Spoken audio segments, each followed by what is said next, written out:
Let me swallow my Chex Mix. How's it going, folks? Welcome to another fun at-home table read tonight. We're jumping into, honestly, one of my favorite movies from last year. I had a ton of fun with this one. It's The Menu.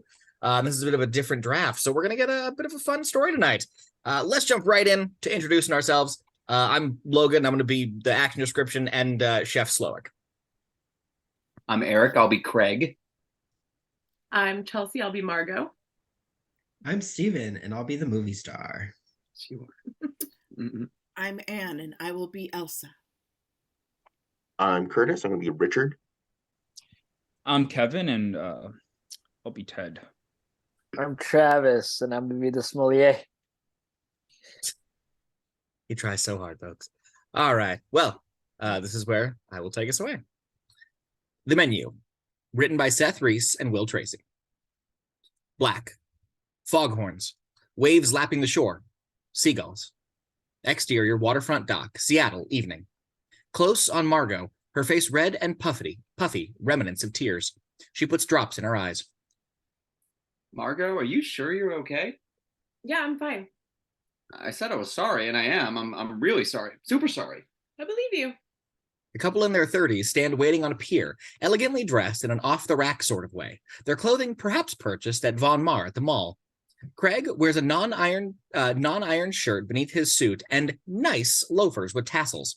He's a stiff, eager type, and maybe a tad portly. Margot has chosen a red floral print dress and flats. A navy blue cardigan covers her shoulders. She's quicker than Craig, her bullshit detector higher. Right now, Craig is contrite. For what? We don't know. All we can tell is that he's eager to get a special evening back on track. As he puts an arm around her, she digs a cigarette out of her purse. Honey, no, don't. Don't what? Kill my palate? Well, yeah, of all nights. Then my palate will die happy. I'll only smoke half. She takes a long drag. Craig puts his hands in his pockets and looks down, sulking a little. I'm only thinking of you. The flavor profiles are going to be super subtle and delicate. Yeah, well, I have like zero appetite. Honey, I asked you not to eat that. He trails off. What's the use? He glances at a beautiful boat docked nearby, where a uniformed crew prepare the deck. They are not alone on the dock. A well-dressed couple in their late 60s also stand waiting nearby. Evening. Hi. Richard and Anne Linebrand respond with polite, tight smiles. Bet we're in for quite a night tonight, huh? Oh, yes. You are indeed. First time. We flew in from Indianapolis just for the occasion. It's our anniversary. You don't say. Congratulations. How about you guys? Oh, we've been here quite a few times. A few times? Oh, wow. Lucky you. We live locally, you know. Richard and Anne lose interest and turn away. Four rich tech nerd bros in their 30s and 40s amble up to the dock, a little drunk and a little rowdy. Don't talk to me about hedging crypto. I invented hedging crypto. They all laugh. Great, a power tasting. They'll be wasted by the amuse. Now an Uber Black pulls up and drops off an intellectual-looking twosome. First to emerge is Ted Bloom, 50s, hip suit, bow tie, precise eyewear. With him is Gretchen Ross, also 50s, bookish, smartly dressed, large jade jewelry. Shit, that's Ted Bloom. Who's Ted Bloom? You know who he is, the food critic at the New York Times for years? Now he's at the Savior. Restaurants, they rise and fall in his reviews. He must be prepping his next world top 50. Last time he had it number 7. But San Pellegrino, they already had it like number 3. Oh, cool. A boatman opens a little gate on the dock. All aboard for Hawthorne. As they file down the dock and board, the passengers hand the boatman fancy tickets. Interior boat evening. A magical interior. Dark wood, brass fixtures, candlelit tables, flowers. Ravel plays dreamily on the sound system. A finely dressed captain appears, flanked by waiters bearing trays of champagne. Ladies and gentlemen, welcome. Just a brief 29-minute ride to Hawthorne, and we endeavor to make your journey a pleasurable one. Restrooms are over here, and in the unlikely event of an emergency, life vests are located under either sides beneath the benches. Meanwhile, Chef Slowik joins me in welcoming you aboard with a glass of 2005 Henri Goutou Special Club Champagne, crisp pear and apple notes, maybe even a slightly chocolate finish. As guests take their flutes, they hear British accents coming from the dock. Oh, no. I changed my mind. Oh, please, just get on the boat. I promise you'll love it. It's my one day off of shooting, and I wanted supper, not fucking Pirates of the Caribbean. You know I'm claustrophobic. I told you 100 times it's on an island. You can't swim to it. We hear the pair clamber aboard and they peer inside the cabin. Why, it's none other than a famous movie star and his assistant Felicity. Excuse me. Do you know how long the trip is?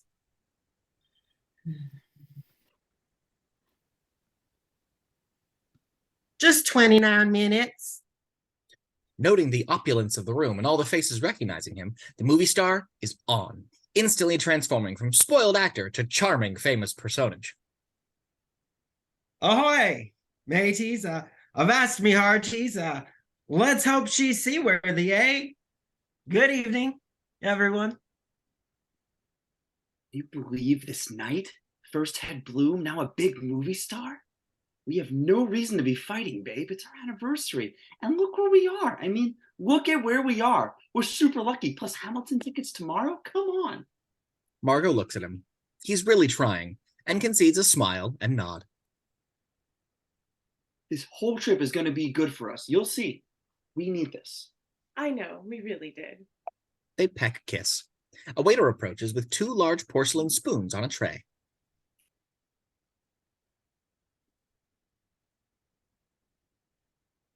Just a small bite to go with the champagne. And this is? Silver Bright Salmon Caviar, harvested this morning right here in the Sound. Served with a smoked hood river oyster leaf cream, and a pale ale air. Enjoy. Gorgeous. Thank you. The waiter walks away. Pale ale air? It's a fancy name for, stabilized beer foam. So why don't they just say beer foam? Margot places the spoon in her mouth, but Craig takes a quick photo with his phone before slurping his. Fuck. Oh my God. Really good. I'd be happy with just the oyster, though. Craig waits for the finish and opens his eyes. You're right. Perfect oyster. But it's the balance of the products together. You need the richness of the cream and, the mouthfeel of the faux. The roe. What did you just say? Mouthfeel. Please don't say mouthfeel. Mouthfeel. The horn blows. Exterior Puget Sound evening. The boat makes its way across the water, the island in the distance. Interior boat evening. All lean in as the great Ted Bloom holds court. And he's always had trouble staying put. Cuts his teeth with Keller, puts in a year as a stage with Barron and Albert, and then suddenly pops up as head development chef at the Fat Duck. 2 years later, he opens his own place in New York, Tantalus. Immediately, boom, 2 Michelin stars. That's when I discover him. But then 3 years later, at the top of his game, he closes up shop and disappears, falls off the map. Probably lost fortune just on the lease. Do you have a theory on where he was? Some say Lion, some say Hanoi, of all places. No interviews, no photos, zip. I just moved to Savoie and tried like hell to track him down for the scoop of the decade. But he's a phantom. Cut to 3 years after that. Final chapter of the Slowik creation myth, folks. Kingmaker here is in. Where were you, Ted? Ladies and gentlemen, my West Coast editor, Gretchen Ross. Hi, everybody. So yeah, I'm in Portland, umbrellas, beards, heroin, a big food convention. Pacific Food Expo? Right you are. Big arena full of pop-ups, and I think if I have to sample one more lukewarm consomme or one more precious little salmon creme cone, I'm going to puke. So I'm walking to Powell's bookstore and stop at a Korean taco truck, and I'm fucking losing my mind. It's like the platonic ideal of a Korean taco, the Korean taco of your youth. Margot blinks. What? I look in the truck, and guess who's manning the grill? No way, wow. And that's the now famous piece Ted wrote about him. Calvin Trillin meets Gregory of Tours, culinary hagiography. I've read it many times. The point is, after all those years, I'd found him. It was like a sign from God. Before you know it, every investor in the Northwest is hounding him, but Slowik plays it cool. As she half listens, Margot notices the older couple. Richard glances at his phone, while Anne just looks bored. Says he'll consider opening a restaurant again on 4 conditions. 1, total menu autonomy. Well, duh. 2, land to forage and grow his own produce and raise and slaughter his own livestock. 3, it has to be by the water so he can fish and access kelp and seaweed. And 4, complete privacy.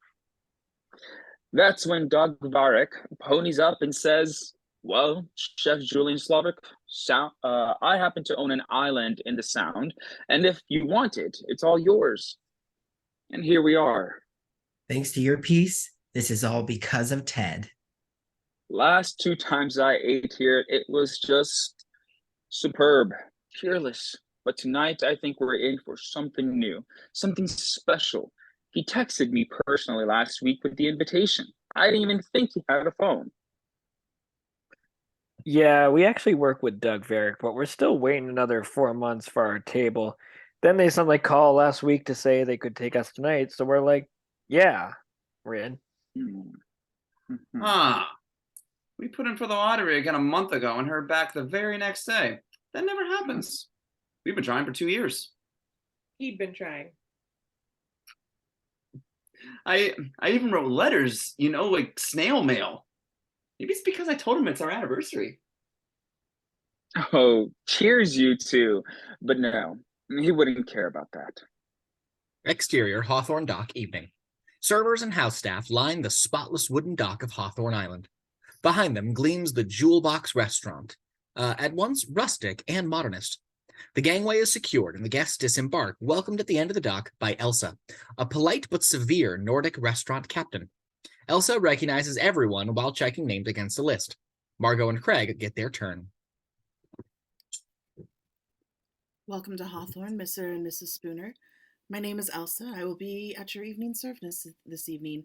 Everyone at Hawthorne, especially Chef Slowik, joins me in wishing you an exceedingly happy 5th wedding anniversary. Thank you. Thank you. Exterior Great Lawn evening. The guests assemble on an expanse behind the restaurant. Again, welcome to Hawthorne. You are all part of this enormously special evening. As those of you who've eaten with us before well know, each of our menus tells a unique story. Tonight, we will tell you a story we've never told before and will never tell again. So let me warn you, wonderful surprises await you all. Everyone laughs fondly. It's all so exciting. But first, let us introduce you to our home. As Elsa begins the tour, we cut to beautiful shots of the island. Trees, unusual wild plants, gentle waves on the rocks, dragonflies buzzing through the reeds. Hawthorne Island comprises 12 acres of prodigiously fertile forest and pasture. Our principal investor purchased the island in 1989, but we prefer to think of it as ownerless. As wild as a natural outgrowth of the sea and the air to the sky. Margot whispers to Craig. Oh boy, here we fucking go. Craig nudges her. Just go with it, okay? Exterior Hawthorne Garden and Greenhouse evening. Elsa leads the group towards a garden and greenhouse tended by a small but diligent staff. Wild sea beans, salmon berries, and sea lettuce, for example, grow abundantly on our shores and are easily foraged. And our garden here supplies us with no end of produce throughout the year. And of course, we have the abundance of the sea which surrounds us. Out there right now, we are harvesting manila clams. You'll eat them tonight. She waves broadly at a guy on a rowboat. As if on cue, he waves back. The guests join in and wave as well. Keep looking. We're starved. Everyone laughs at what the famous guy said. Everyone but... Right this way, please. It's like a biome for creative energy. Just magical. Margot overhears this and reacts. Exterior smokehouse evening. Elsa removes a giant key ring and opens the door. Interior smokehouse continuous. All enter a compact room where large slabs of meat and fish hang on sharp hooks. Our smokehouse mixes the traditions of Nordic smokery with the demands of modern luxury restaurant. We use dairy cow meat only, chosen from our own stock, and we age it for an astonishing 152 days, the exact point at which the protein strands and muscle tissue relax to the point of supreme tenderness.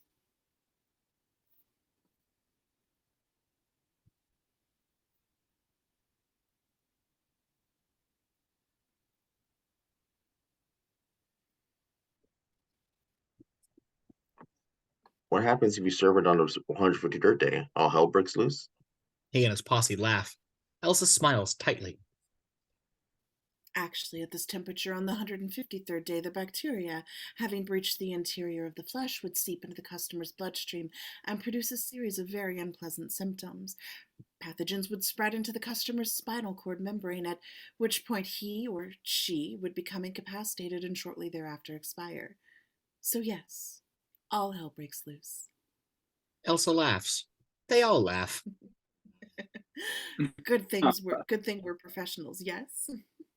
Exterior root cellar evening. Elsa leads the group towards a wooden door built into the side of a small hill. Again, the key ring. And this is our root cellar. The interior root cellar continuous. A dank wood-paneled cellar with rows and rows of carefully labeled jars and baskets. In all seasons, we use only what we produce here on the island. Here we store vegetables, preserves, seeds, and nuts for the winter. Maybe this is a good time to mention I have a severe nut allergy. Oh, yes, we know. We've planned for that. And Mrs. Liebrandt's shellfish allergy, and Mr. Nelson's gluten sensitivity, even though technically no such condition exists.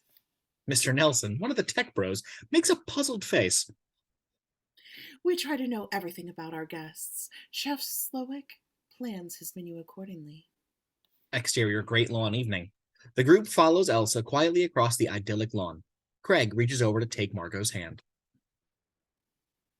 Just beautiful, right? Foodie Disneyland. I feel like I've died and gone to heaven. At the front of the group, Elsa sees Ted Bloom taking notes. Writing things, I hope, Mr. Bloom. Not like you wrote about our friends at Mercia. Mercia? Now, be fair. I wrote a very kind review of Mercia. Not completely, Mr. Bloom. Not completely. At the end of the group, one of the tech bros turns amiably to the actor. Well, you guys probably had no trouble at all getting a table. Actually, yes, 8 months ago we got an email out of the blue saying the chef was a huge fan, and if he was ever in the area, we should come and dine. Guess he's a big fan of your films. Loves them, apparently. Me too. By the way, huge fan. An honor to meet you. Thank you. Did the chef mention any of my theater work? My equus? Not that I recall. I got naked in equus, very risky. Cool. Interior bunkhouse evening. The group is led inside what looks exactly like a military barracks. Bunk beds line the walls. In the bathroom area, open showers and toilets without walls or doors. And this is where we live. Wait, what? You guys actually live here? Yes. All of you? Men and women? Yes, all of us together. All of us except Chef. Total commitment. Love it. It's not a question of love, Miss Ross. It's what we do. We are like a family. A common mission unites us, and that mission is to run the world's finest restaurant. We work 80 hours per week if we're lucky, and we're never lucky. Each day starts at 6 with 5 hours of prep work.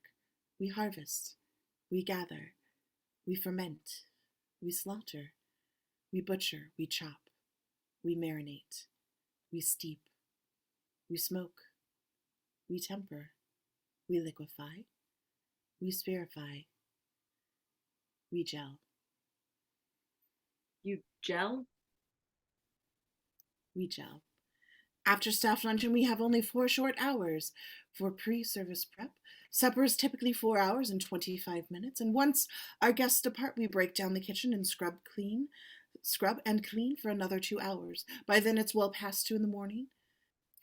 Yes, it's the best we can all stay here. Don't folks get, burned out? Burned out? Like at our office, if we get tired, we have nap rooms. Chef holds himself to the highest possible standard in every single detail of every single task, large or small. He demands the same of anyone who has the honor of working at Hawthorne. He never naps. So we do not nap. Now, who's hungry? Exterior, great lawn, dusk. As they approach the restaurant, Craig notices a charming cottage perched on a hill in a copse of trees. Excuse me, Elsa? Who lives there? Chef. Are we seeing that? Even we are not allowed inside Chef's cottage. Exterior, Hawthorne restaurant, dusk. Elsa shows everyone inside and quietly locks the door. The interior is high-end and spare, formal and stiff, a touch sad even. Despite warm wood on the walls, the minimalist decor and somber lighting don't suggest a place where people necessarily enjoy eating. You will find your names at your table settings. A sad husk of a woman around 75, Linda, sits drinking wine at a small table abutting a wall. The diners are mildly confused by her presence. Welcome, welcome. Everyone takes his or her seat almost in unison. These will be their stations for the evening. The kitchen is open, visible from the dining area. It's cool to watch the bustling staff hard at work. Chef Slowik likes to dissolve the barrier between host and guest. So please feel free to observe the cooks as they create. We ask only one very small favor. Please do not photograph our dishes. Chef feels strongly that part of the beauty of his creation is precisely their ephemeral nature. Boy, she is some piece of work. Most seem wary about actually getting up and going to the kitchen, but not Craig. Here, come with. Let's not miss this. They rise, and Craig leads Margot by the hand to the kitchen, where they watch the beautiful machine that is one of the finest kitchens in the world. Cooks of all ranks hunch over their tasks, more cooks, in fact, than diners. One sous-chef spoons a cold, snow-like powder into a bowl. Hi, so do you make that with a Pacojet? Exactly right, sir. A Pacojet can powderize cold ingredients without thawing them. Gee, you really know your stuff, Mr. Spooner. You know my name? We like to know everyone who dines with us. We even keep records of what you eat. So if you ever come back, you won't have the same thing. Amazing. Now, why don't you take your seat? Craig is unsure whether to feel offended until... We're about to serve. Oh, yeah, okay, I'm sure. Linda still sits alone, idly playing with her empty wine glass.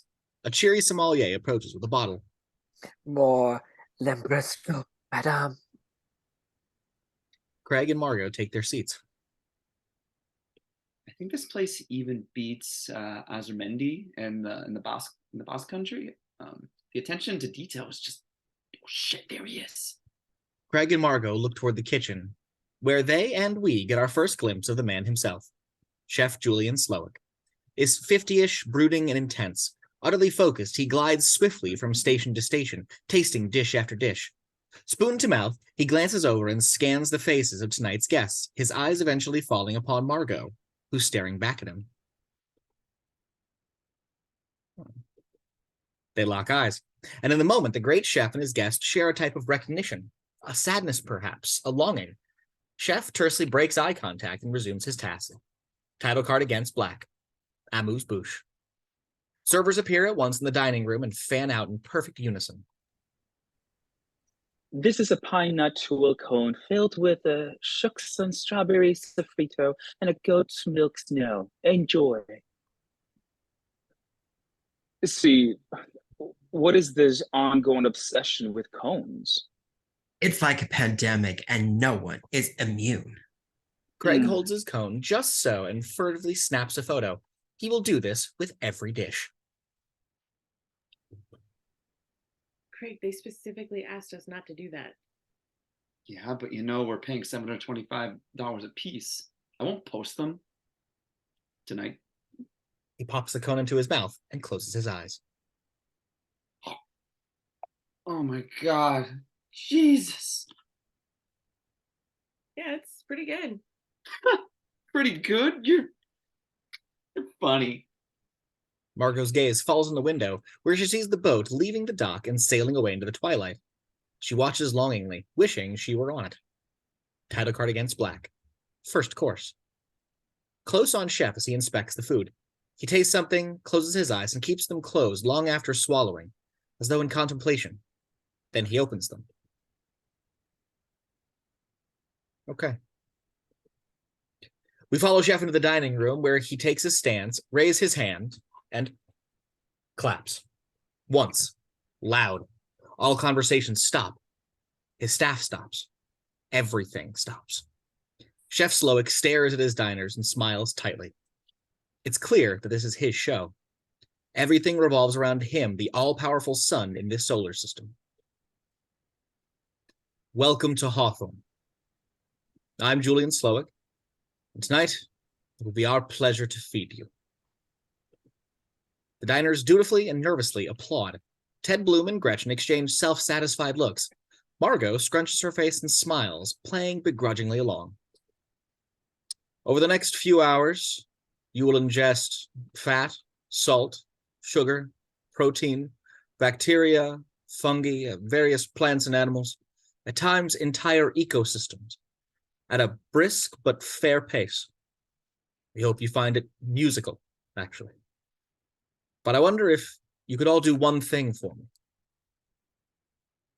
Do not eat. The patrons look amused, if confused, especially the movie star, who furrows his brow in mock alarm at Felicity. Ted Bloom smiles knowingly. Craig laps it all up. Taste, savor, relish. Consider every morsel you place in your mouth and stomach. Be mindful, but do not eat. Our menu tonight is far too precious.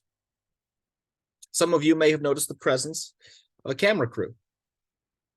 We see a hipsterish 3-person camera crew near the kitchen, filming them all at that very moment. They will film us tonight for a documentary. No, nothing as pedestrian and bourgeois as Chef's table. They are here only to document, and a crucial document it will be. We see Chef from the monitor on the handheld camera looking directly at us. They have promised not to intrude upon your dining experience. I take that promise very seriously. Crew exchange nervous looks, but offer reassuring nods. Chef turns again to the diners. Open your eyes. Look around you. Breathe deeply. Accept. Accept all of it. Forgive. This is what the right food can help you do. And on that note, food. Servers fan out in perfect formation, carrying exquisitely manicured plates. Our first course is called the Island. Some of the plates land on the table in a gorgeous slow-motion close-up product shot. Perfectly curated bits of flora and jewels of clam meat rest artfully atop a smooth, icy rock. A superimposed title reads, The Island. Foraged plants, manila clam, seawater. On your plate are various plants from the island. They've been placed on rocks from the shore, covered in barely frozen seawater. Are these the same clams the guy was fishing for outside? Rather than fielding a perfectly honest question from the valued diner, Chef stares at Craig with a withering glance. Oh, sorry if I interrupted you. Perfectly all right. And yes, they are those very same clams. Here is what you must remember about this dish as you eat. We, the people currently on the island, are not important. The island and the nutrients it provides exist in their most perfect state without our gathering them, manipulating them, or digesting them.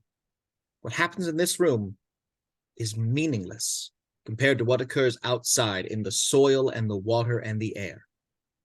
This dish is a testament to our nature's perfection and our own irrelevance within it.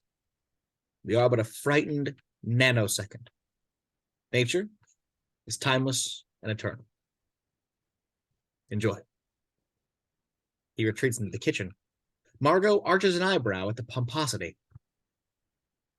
Cheery thought. Are you crying? Sorry, I just think it's all so beautiful. I mean, be in the presence of true beauty, true genius. I wish I... Oh well. He quickly wipes his eye before sliding his phone out of his pocket for another photo. Margot stares at him. It's almost too stunning to eat. Oh, I agree. I would happily not eat it. She pokes perfunctorily at the weird sea life on her plate and drops her fork. Can you please just try to enjoy it? I can't make a joke? Of course, a joke, sure, but could you please at least just allow me to feel how I feel and be in the moment? I mean, it's like being at the Louvre. No, okay. Being at the Louvre is like being at the Louvre. This is like being in Alcatraz, but for rich people. She holds up a big forkful of wet seaweed. I mean, come on, what the hell is even happening with this? Margot means to be funny, but Craig takes her sarcasm as an attack. Please, Margot, I don't want to get sucked into another fight right now. The sommelier slides up, seemingly out of thin air. And to pair from our friends at Isabelle et Denis, a Premier Cru Chablis from 2011. Not just a single vineyard, but a single row of... Sorry, not now. We're fighting. We're not. Yes, we are. Happy anniversary. Yes, get The out. movie star and Felicity stare at their perfect plates. Neither lifts a fork. So, he meant literally, don't eat? I think he meant it figuratively. Don't just stuff your face. Really think about it first. Or something. Right. So just to be clear, I'm eating this now. Yes. Lovely. Ted Bloom and Gretchen dine with pure ecstasy. Astonishing. He always pays homage to the sea around us, but I've never tasted anything so clean, so utterly thalassic. Thalassic. Oceanic, from the Greek. Thalassa was the primal spirit of the sea. Slowik is essentially allowing us to actually eat the ocean. We're eating the ocean. We're eating the ocean. Richard and Anne sit eating silently like two live corpses. They could just as well be eating prime rib at a casino. And the tech bros are, in fact, purely eating and drinking, not even looking at their plates as they talk. And the cloud space is only getting crazier. Everyone scales up and their OPEX budgets grow. And if we're smart, that's where we've got to capitalize. You know what I mean? But that's my fucking point. You're literally making my fucking point for me. You like? Food? Oh, yeah, great. To be honest, the plating's a little frou-frou for my taste, and I've had shellfish just as good at Kashiba, or even with my chef at home. But whatever. Now we can say we've been here. As my dad used to say, we're buying an experience. Elsa stands up against the wall near the tech bros, eyeing them, all the diners really, with utter contempt. Craig eats, still annoyed. Margot picks idly at her food. The kitchen teems as the next course is prepared. Chef steals a glance at Margot, noting with concern her tense posture and nearly full plate. Then he sees Craig extending his fork towards hers. Chef is disgusted, but shakes it off. Plating in 5. All stand suddenly upright like soldiers, turn to face him, and answer in unison. Yes, chef. Yes, Yes, chef. chef. Chef looks directly into camera, irritated. Excuse me. Orson fucking Welles. On the plate. The camera crew, who have been filming Slowik, turn the lens to a sous-chef. Sorry. Exterior Hawthorne Island, twilight. Darkness descends. We see the restaurant from afar, bay windows aglow with warm light. But out there, amid the water and trees, all is quiet, save for the lonesome, distant call of a loon. Against black, title card. Bread service. Interior dining room, night. Craig and Margot look silently at each other. Say something. I don't know what to say, Margot. Seems like anything I say is wrong. Chef Slowik enters again and claps. He waits for the silence a few moments. Too many moments. Bread has existed in some form for over 12,000 years, and in every culture of the world, in particular among the poor. Flour and water. What could be simpler? Even today, grain represents 65% of all agriculture. Fruits and vegetables, only 6%. Ancient Greek peasants dipped their stale, measly bread in wine for breakfast. It is, and has always been, the food of the common man. But you, my dear guests, are not the common man. Thus tonight, you do not get bread. Margot shakes her head. You've got to be kidding. Servers place shale plates on the tables, along with a lovely note on the parchment. Where there would normally be bread is an empty space surrounded by condiments, creams, pickles, butters, other gorgeous slow-motion close-up. A superimposed title reads, Breadless Bread Plate. No bread, savory accompaniments. In this spirit, please enjoy the unaccompanied accompaniments. The movie star looks at his plate and smiles. Is he fucking serious? I guess so. Kind of cute gimmick, if you ask me. I will say, though, the shit around the total absence of bread is quite nice. Tech Bro 4 reads the parchment note. The bread you will not be allowed to consume tonight is made from a heritage wheat called Red Fife, crafted in collaboration with our partners at Tehachapi Grain Project, who are devoted to preserving heirloom grains. Ted and Gretchen chuckle. What a wickedly clever concept. Slowik is famous for his bread. Tartine doesn't hold a candle. And tonight, no bread? Outrageous. Fiendish. He's always been keenly aware of food as a history of class while still preserving his sense of the delicious. Although, I will say, the emotion here does look slightly broken. I was just thinking the same thing. And you really, really shouldn't see that in a restaurant of this quality. I'm frankly surprised. Minor quibble, but there it is. Chef Slowik sees this and smiles. Now, Craig and Margot. See, he always weaves allegories into his food. The game is trying to get what the overarching theme of the entire meal is going to be. I read that you can't really tell until the very last course, and then you can sort of piece it all together in hindsight. Margot watches him snap another photo before digging in. She wishes she could partake in Craig's fascination, his little foodie hobby, but she feels a million miles away. She smiles faintly with acceptance of that's just how things are. Her anger towards him, at least for now, dissolves into pity. We should try these things. One tastes better than the next. I'm sorry, babe. I'm just not that hungry. Well, at least just taste everything. Put a little on your tongue. I'm happy you're happy, Craig, but I just don't like this kind of food. I'm sorry. I don't get it. It's all trying way too hard, and for what? Honey, it's not just food, it's art. You could say the same thing about any medium. I think part of your attacks, it just because I like it, I appreciate it so much. That's not true. I'm happy you like it. And you know I don't have an appetite when we argue. I get so fucking anxious. It's sad.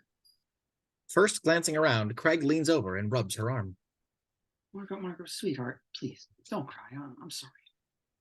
I've told you 100 times, I'm sorry. What are you sorry for? Well, everything. Well, not everything, but everything we've been through and been talking about and dealing with these past couple of months. Everything we've been sharing with Dr. Gertler. I don't think you really even know what you should be sorry for. Well, and I'm sorry about that too. I want to be more aware. I'm really trying to listen now. But Craig, here's the thing. I don't even know anymore what you should be sorry about. Please, I hate seeing you cry. You just don't want people to stare at us. Indeed, Ted Bloom and Gretchen are glancing over, and Craig's mortified about it. But he hides it with a smile before turning back to Margot. It's our anniversary, for Christ's sake, and this opportunity tonight, it's maybe once in a lifetime. Let's treat ourselves and forget everything else. Roll back the clock. Just please eat. I'm serious, honey. Please just eat. This is humiliating. Margot blows her nose into her napkin. Ted Bloom and Gretchen. Back in New York, I baked some pretty good bread of my own. Of course. Very rustic, pleasant style, yeasty. What kind of yeast do you use? I make my own. Of course, you make your own yeast. You're Ted Bloom. I harvested from an apple orchard 2 properties over from my place upstate. I love things like orchards and properties. Elsa approaches with another larger container of the broken emulsion Bloom complained about. Mr. Bloom, here's another broken emulsion, courtesy of Chef Slowik. She points towards the kitchen, where Chef Slowik offers a wave and a warm smile. Ted Bloom laughs nervously and waves back. Thank you. Excuse me. Excuse me. Elsa heads to the tech bro table. Is everything to your liking, sir? Well, actually, no. Thanks for asking. I mean, look, we love the food so far and we totally get all the conceptual stuff, but could we please get some bread? You guys are super famous for your bread and we don't know when we'll ever get a chance to eat here again. Everybody always talks about your amazing bread. Yes. And? Can we just get some bread? Just sample your bread. No. No?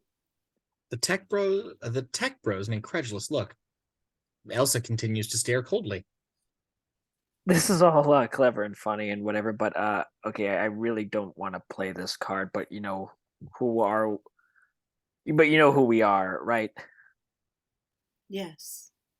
You do. You know who we are. Yes, I know who you are. You know we work with Doug Verrick. No, you work for Mr. Verrick. Exactly. So we all play on the same team. Just bring us a little bread, please. We won't tell a soul. No. Did you say no? I said no.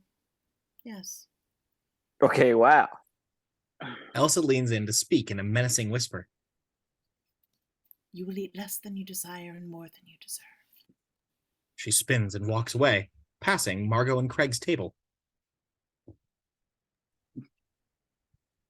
So if you really don't want to eat, fine, I'll have it. Rather than extending his fork, Craig reaches over and picks up her entire plate to exchange it with his own. He tries to do it carefully, but can't help bumping a wine glass with his elbow. It shatters on the ground. 2 servers materialize to clean up the shards. Craig apologizes profusely, and they reassure him it's all right. Margot watches her husband as he fumbles. We see she still has sympathy for this man. But respect? Attraction? Now Craig spots Chef Slowik marching over and soon towering above their table. I'm sorry for the disturbance. It's a total accident. Chef ignores him, focused solely on Margot. You haven't touched your food. Yeah, sorry. Guess I just don't want to fill up too early. That would not be possible. I've precisely designed the portions to account for that. Please, eat. The menu only makes sense if you eat. But you told us not to eat. It's not what I meant, and you know it. Thank you, but I'll eat what I want to eat and when I want to eat. Chef half smiles and half grimaces. No one talks to him like this. He walks away. Craig is even more mortified. Well, that was humiliating. I'm not humiliated. The guy's a prick. At Linda's table, there is no food on her table, only wine. Chef kneels at her side and gently takes her hand in his. She looks at him with glazed, wounded eyes. He smiles at her with deep understanding. She weakly smiles back. Chef kisses her forehead, rises, and heads back into the kitchen, where he looks at his watch. Plating in 3, my friends!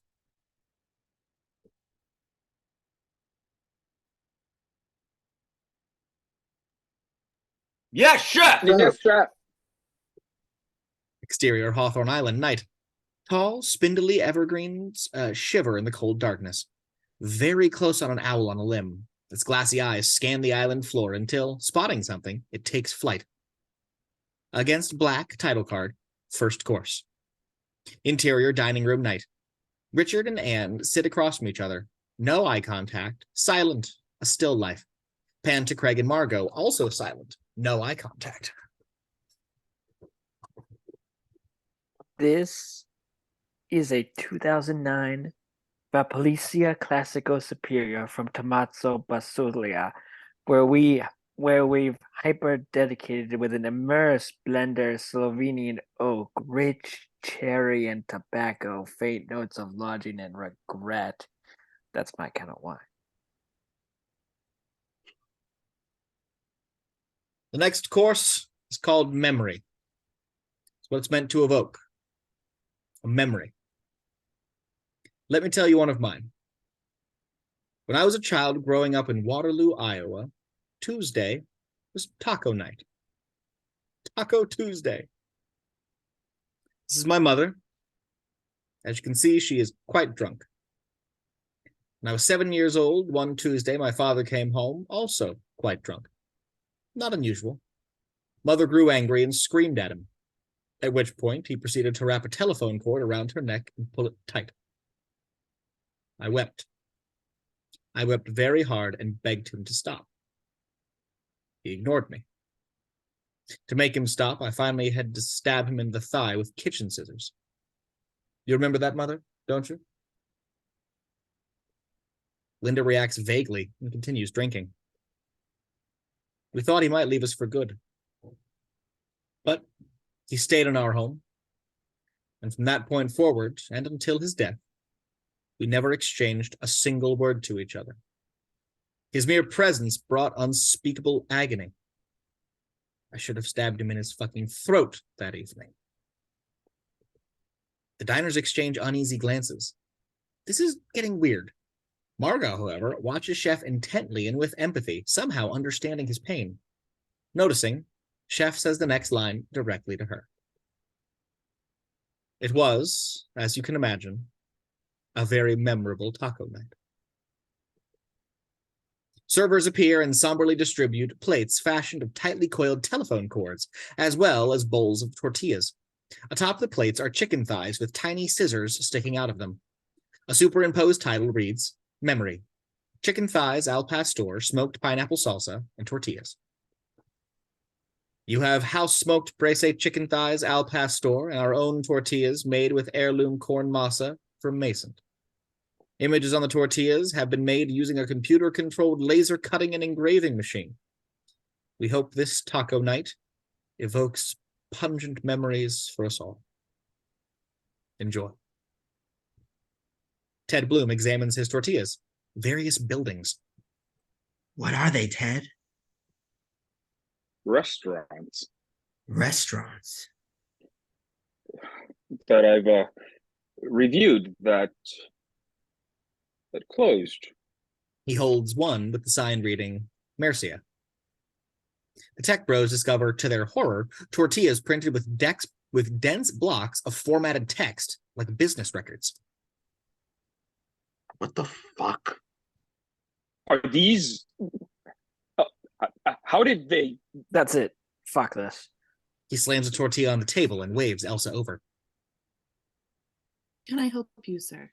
What the hell are these? These are tortillas deliciosas. Fuck you. What are these?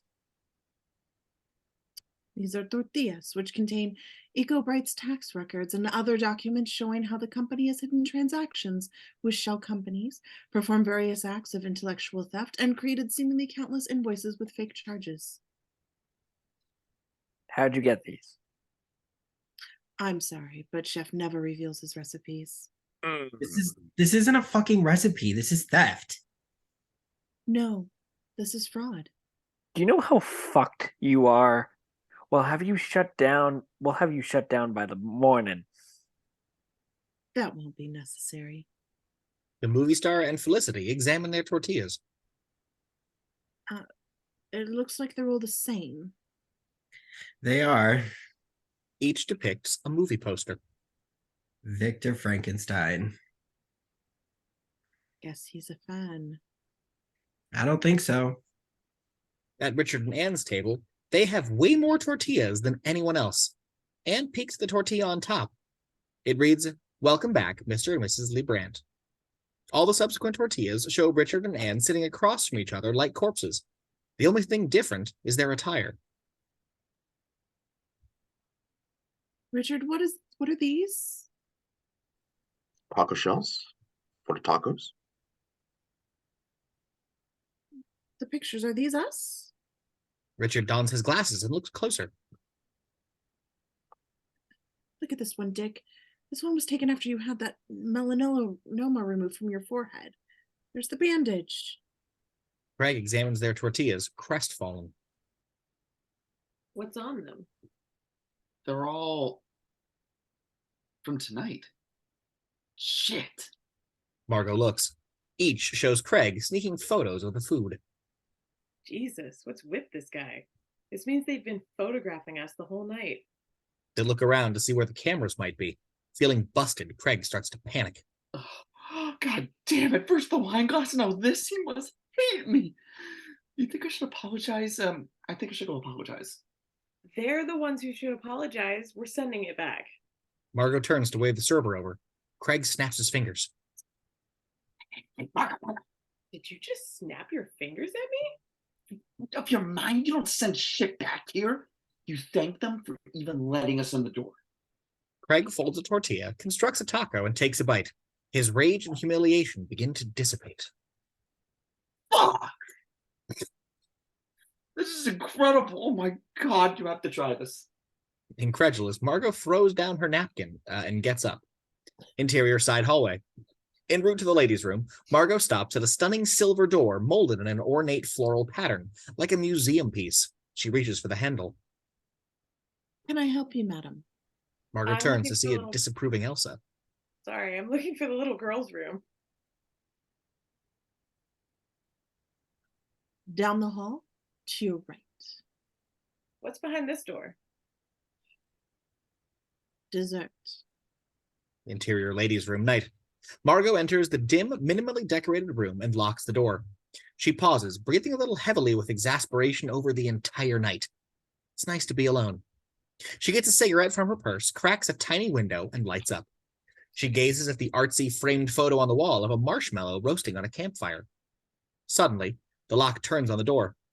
Margot flicks the cigarette out the window, and Chef Slowik enters. What are you doing here? It's the ladies' room. I'm in here on this island, you little fool. You're not supposed to be here. What do you mean, not supposed to be here? We have reservations. We did not prepare for you. What does that mean? My guests are eaters. They eat and eat and eat and eat until they convince themselves that they are no longer hungry and that they are full. But not you. You're ruining everything. I'm sorry. I just don't have much of an appetite tonight. What do you want me to... I can see you. You're starved. I know you are. Starved. Because so am I. But tonight, I will be sated. You will not stand in the way. And if you wish, you may be sated too. They exchange a long, weirdly intimate look. He exits. On Margot. The fuck was that? Interior dining room night. She returns to the table. That's it. We're fucking out of here. What? We need to go. We're leaving. Oh, leave. We can't. You do what you want. I'm gone. We're on an island. She stares at him. He's right. He walked in on me in the bathroom, Craig. Confronted me. Who did? The fucking chef. Why would he do that? Look, what are you talking about? He's right there. What kind of scene are you trying to cause now? Are you smoking again? The tech bros. I don't like the feeling of this at all. I want out of here. Dude, chill. It's a fucking taco. A fucking taco that would hold up in court. All four of us have plausible deniability. It's not like we're that high up the food chain anyway. If they turn us in, then we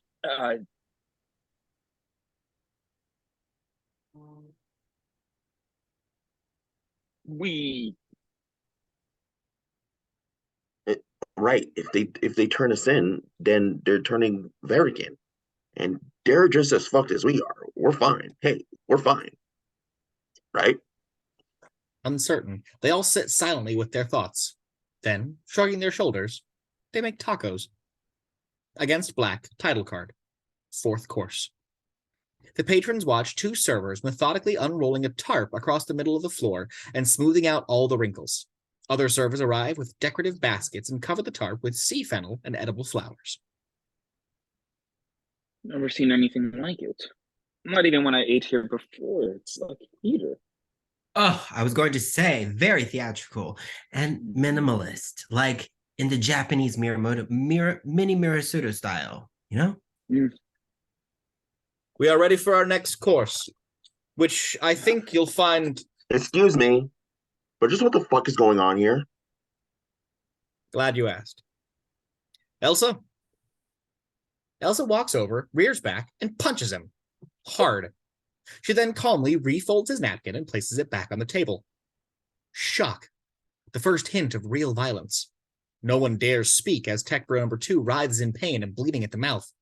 Elsa flashes a small sadistic smile. She's been waiting to do that. Craig. But Craig has no answers. The shocked guests now officially know they're into something bad. Only Linda remains impervious.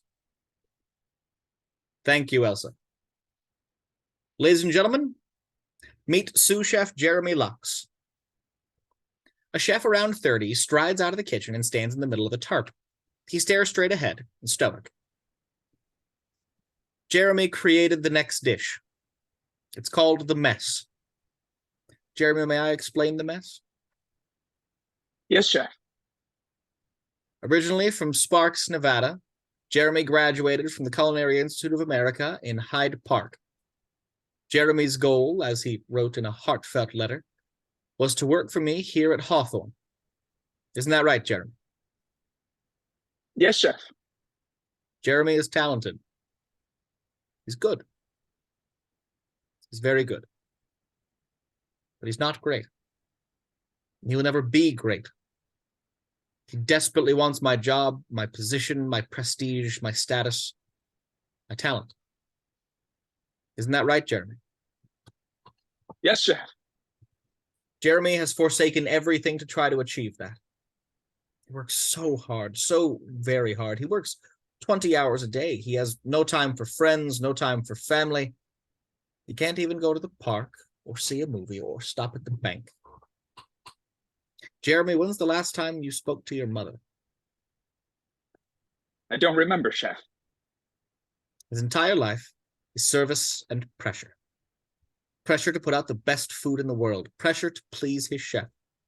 Pressure to please the customers. Pressure to please the critics. And even when all goes right, and the food is perfect, and the customers are happy, and the critics are too, there is no way to avoid the mess. The mess you make of your life, of your body, of your health, of your sanity, by giving everything you have to pleasing people whom increasingly you care nothing about. Jeremy, do you like your life, this life you dreamed about? No, Chef. Do you like my life, the life you envy? His forehead beaded with sweat, Jeremy looks at Chef Slowik. He wasn't expecting this question. It's okay. You can answer. Do you like my life? Not my position, not my prestige or my talent. My life. No, Chef. Ladies and gentlemen, your fourth course. Sous-Chef Jeremy's mess. Chef takes a step back. Jeremy removes a pistol from the back of his waistband of his apron and blows his brains out. Everyone shrieks as blood splatters on the walls and the floor and on their faces, including on Linda, who continues to drink, unfazed. Jeremy falls backwards. Servers rush over and, with practiced efficiency, roll up the tarp with Jeremy's body inside. Other servers approach tables with perfectly folded moist washcloths so diners can wipe their faces. Still, other servers fan out with plates for the tables. A superimposed title reads, The Mess. Pressure-cooked beef, bone broth, heirloom carrots and potatoes. R.I.P. Jeremy Lux, 1988 to 2020. Panicked and screaming, many diners rise from their seats and run towards the door. Servers and cooks rush out from the kitchen to block their way. The horrified documentary crew have stopped filming. Film! Film! What will you ever shoot in your lives better than this? Is this real? Is this real? Please, please, sit. Make yourselves at home. Everything's fine. It's all part of the menu. All part of the show. He casually strides back to the kitchen. Scared diners hesitantly return to their seats. Fifth course on order. Yes, Chef. Yes, Chef. Craig and Margot, faces still splattered, haven't moved. Craig, what's happening? What's happening? I don't know. The sommelier sachets up, cheery and helpful as ever. This is a biodynamic Cabernet Franc Gamay blend from our friends at Clos de l'Elu in the Loire Valley. No added sulfites, a bit of barnyard flunk, but a wonderful match with braised proteins. Richard and Anne. We're leaving now. My coat. Forget your coat. Get up. They rush to the front door, but Elsa stands in their way. Everyone else watches to see how this goes. Is something wrong? Get out of our way. We're leaving. There is no boat to leave on. Then I'll call a helicopter. That will be difficult without phone service. Get the fuck out of our way. Richard tries to push past her when two cooks appear wielding meat cleavers. Oh, Jesus, Richard, just do what they say, for God's sake. Let me handle this. I'll handle this. With which hand? What? With which hand will you handle this, Mr. Liebrandt? Your left or your right? What are you saying, you bitch? Shall we choose? Choose what? Very well. Left hand, ring finger. A cook grabs Richard and forces his left hand onto the table. The other one tries to aim, but Richard squirms. Mr. Liebrandt, please hold still. He looks at her for a split second and freezes, giving the cook the opening to chop his finger off. Everyone screams. You try to leave, you lose an appendage. Questions? Petrified movie star and Felicity watch the chaos. This is happening then. I think so. Right. Brilliant. Thanks for bringing me. You're such a good assistant. I'm giving you a raise. Richard writhes in pain on the floor. Two servers gently wrap a linen napkin around his bleeding stump and tie it with a decorative ribbon. Elsa brings up his finger from the table, slides the wedding ring off, and offers it to Anne. Your husband's ring, madam. Thank you. Ted Bloom watches incredulously. This can't be real, right? Yes. Yes. It might all be a show just for our benefit, just for us. He's never been above stunts. That's why he texted me. This is incredible. It's excellent. Performance art. Like one of those mystery dinner theater things. But at an exceedingly high level. Amazing. Very Antoine. Artaud. The actors are so convincing. Margot and Craig are shaking, confused. Still, Craig lifts a trembling fork to his mouth. He's almost enjoying it. Jesus Christ. Mrs. Spooner, please join Chef Slowik in the kitchen. What? Chef would like you to join him in the kitchen. Right now. Please. Can I come too? No. Craig watches helplessly as Margot follows Elsa towards the kitchen. Cooks with knives guard the kitchen entrance, but Elsa waves them aside. Interior kitchen continuous. A scared but brave Margot stands face to face with Chef. I won't have it.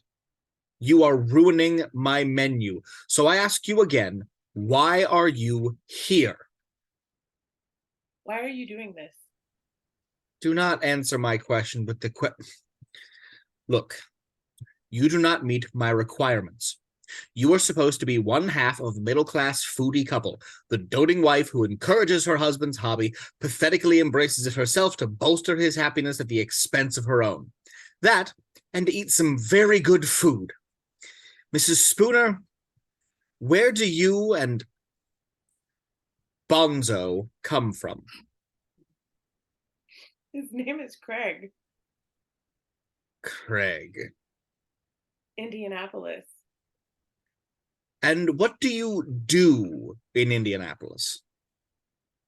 Pretty weird line of questioning, but she goes with it. Craig's at Delio. He's a lawyer and CPA who specializes in tax and estate planning.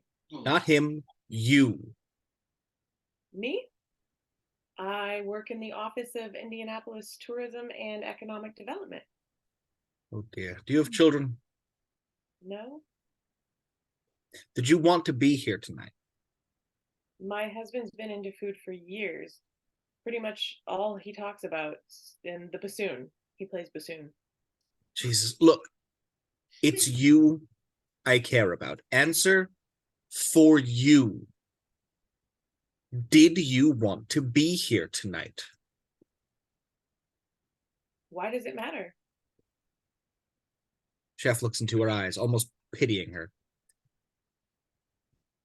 This menu, this guest list, this entire evening has been painstakingly planned by myself and every member of the staff.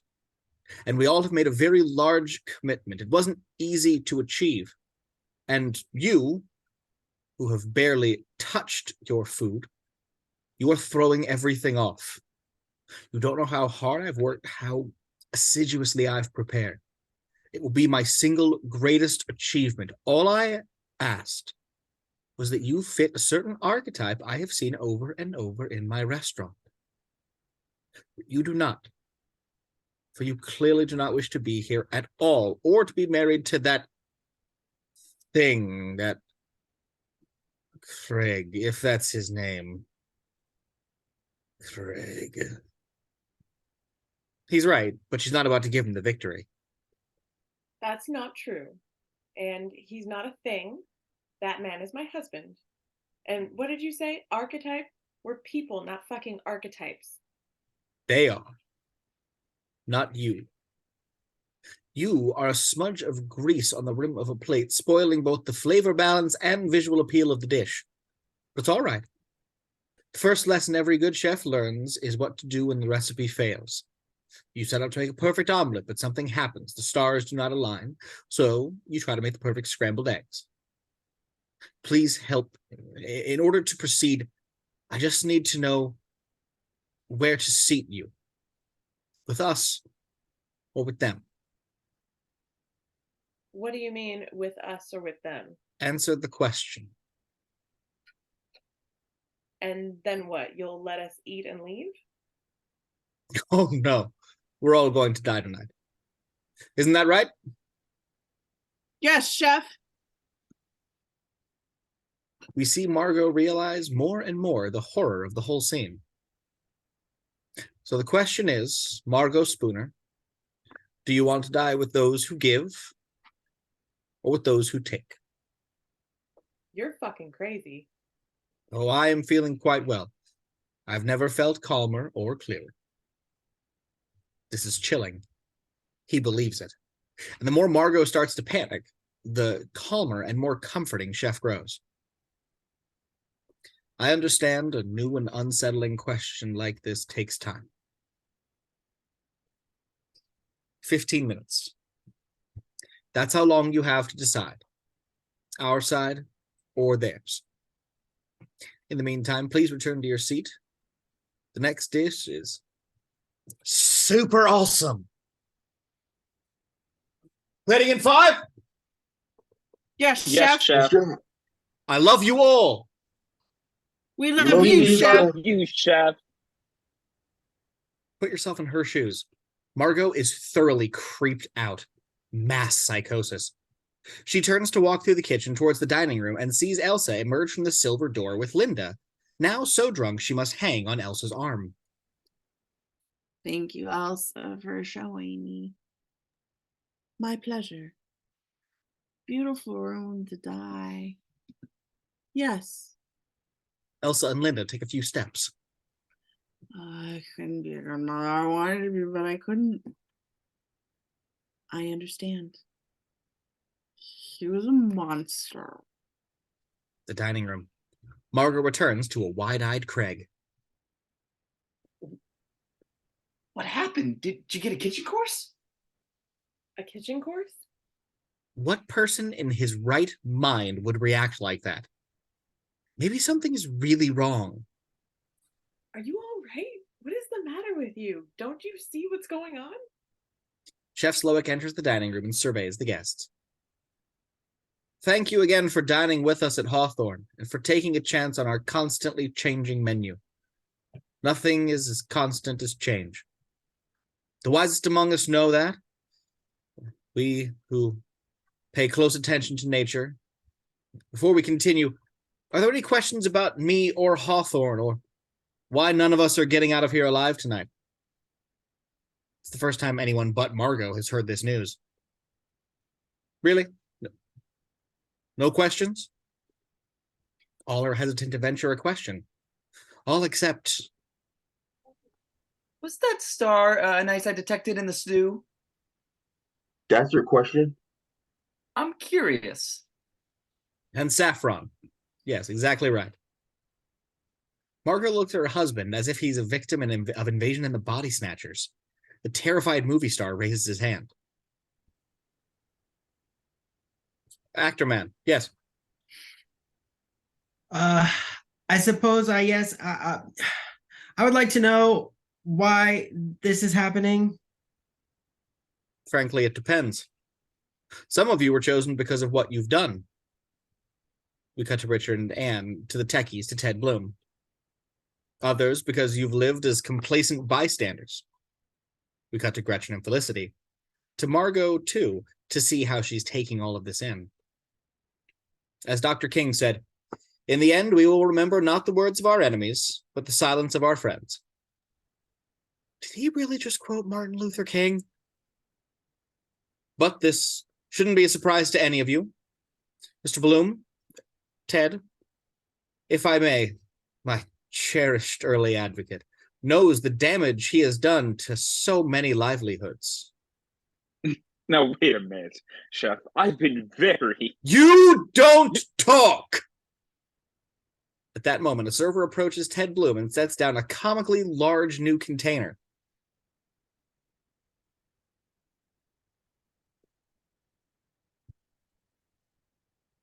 You're broken emotion, sir. Ted Bloom stares at it. How is this happening? Chef turns to the terrified camera crew to make sure that they're getting this, wordlessly directing them for a better shot. What happens here tonight is nothing. One day the real change is going to come. Elsa appears at Margot's table, bends down and gestures to the kitchen timer in her hand, the texture of the reality growing stranger by the moment. 10 minutes, Mrs. Spooner. I have a question. Yes, Mrs. Spoon. Marko, be careful. Why do you deserve to die? Excellent question. I deserve to die because I've wasted my life. I thought I was an artist, but instead, I see I've been slavishly trying to please people who can never be pleased.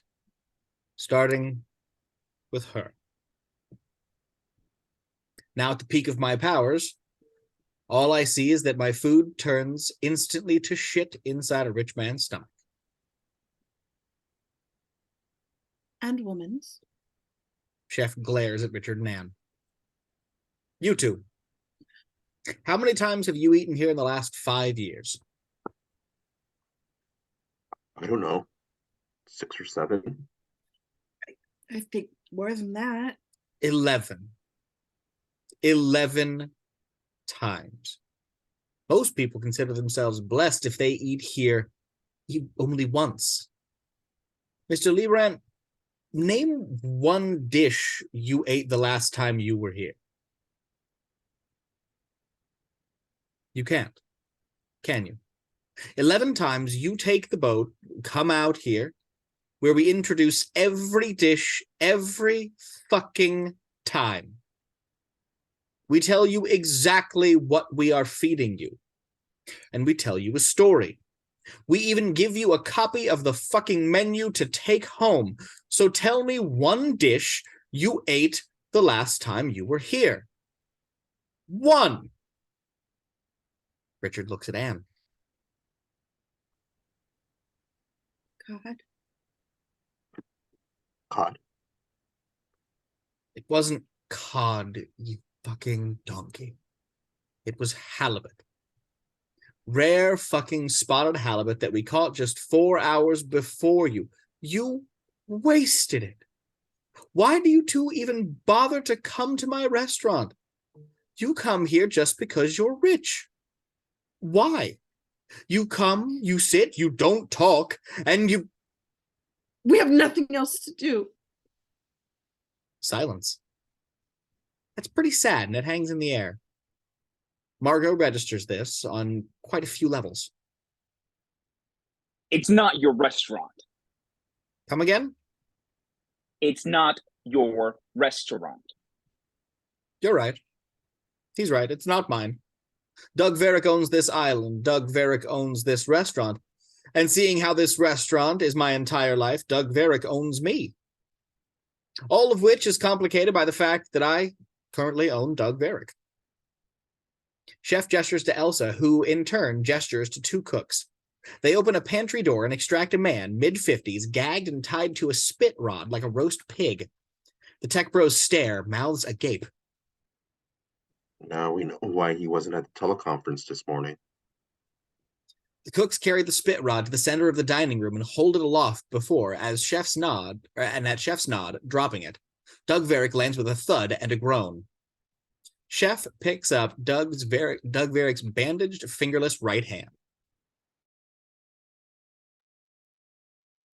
Doug Verrick lost the first finger due to Elsa's no escape rule. Doug Verrick is a very determined man. That's how he got to be Doug Verrick. The thumb was punishment for how Doug Verrick questioned my menu. He would even request substitutions, even though there are no substitutions at Hawthorne! This brings us to the other three fingers. They were to get the information we printed on the table on table for us tortillas. Did you enjoy your tacos, gentlemen? Doug Verrick will not live to see tomorrow, but his wife, his children, and his empire will. That is until the SEC and FBI receive what I've sent them. Doug Verrick starts lunge crawling towards the door. It's too slow, but he has no chance. It's pathetic. He gets as far as Margot's feet before the cooks drag him away. Outside. Loud followed by quiet, please. As Elsa unlocks the front door, the cooks hoist up Verrick and carry him outside. Camera creeps closer to the chef. You are a fucking... Shh. Just listen. Just this. I said, listen. First loud. Ah!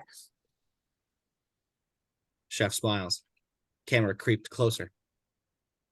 Ah! And quiet. Eyes closed, Chef listens for a few more seconds. Nothing. You hear that silence? Listen. Can you hear it? That silence means I'm free. Close on Margot, motionless, struck by Chef's utter sincerity. Against black, title card, 5th course. Margot and Craig sit silently, filled with dread. The sommelier brings little black cubes with straws. As you can see, our next pairing is literally in a black box, meaning I can tell you what it is. You'll see when the food arrives. Have fun. Elsa walks by their table with the kitchen timer.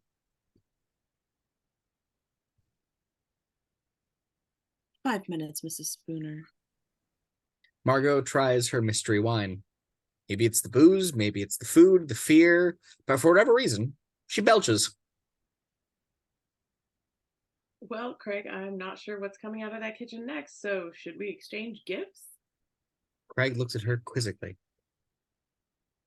I brought a gift for you for our anniversary. Would you like it? I bought you a gift too.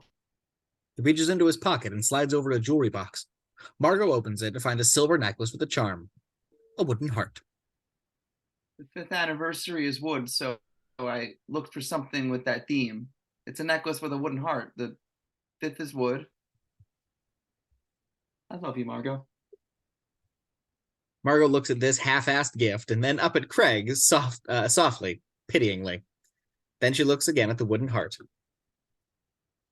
Guess who's back? There is a house whose people sit in darkness. Dust is their food and clay their meat. I entered the house of dust, and I saw the kings of the earth. The dark. We avoid it, we fear it, yet some of the most beautiful and interesting ideas emerge from the dark.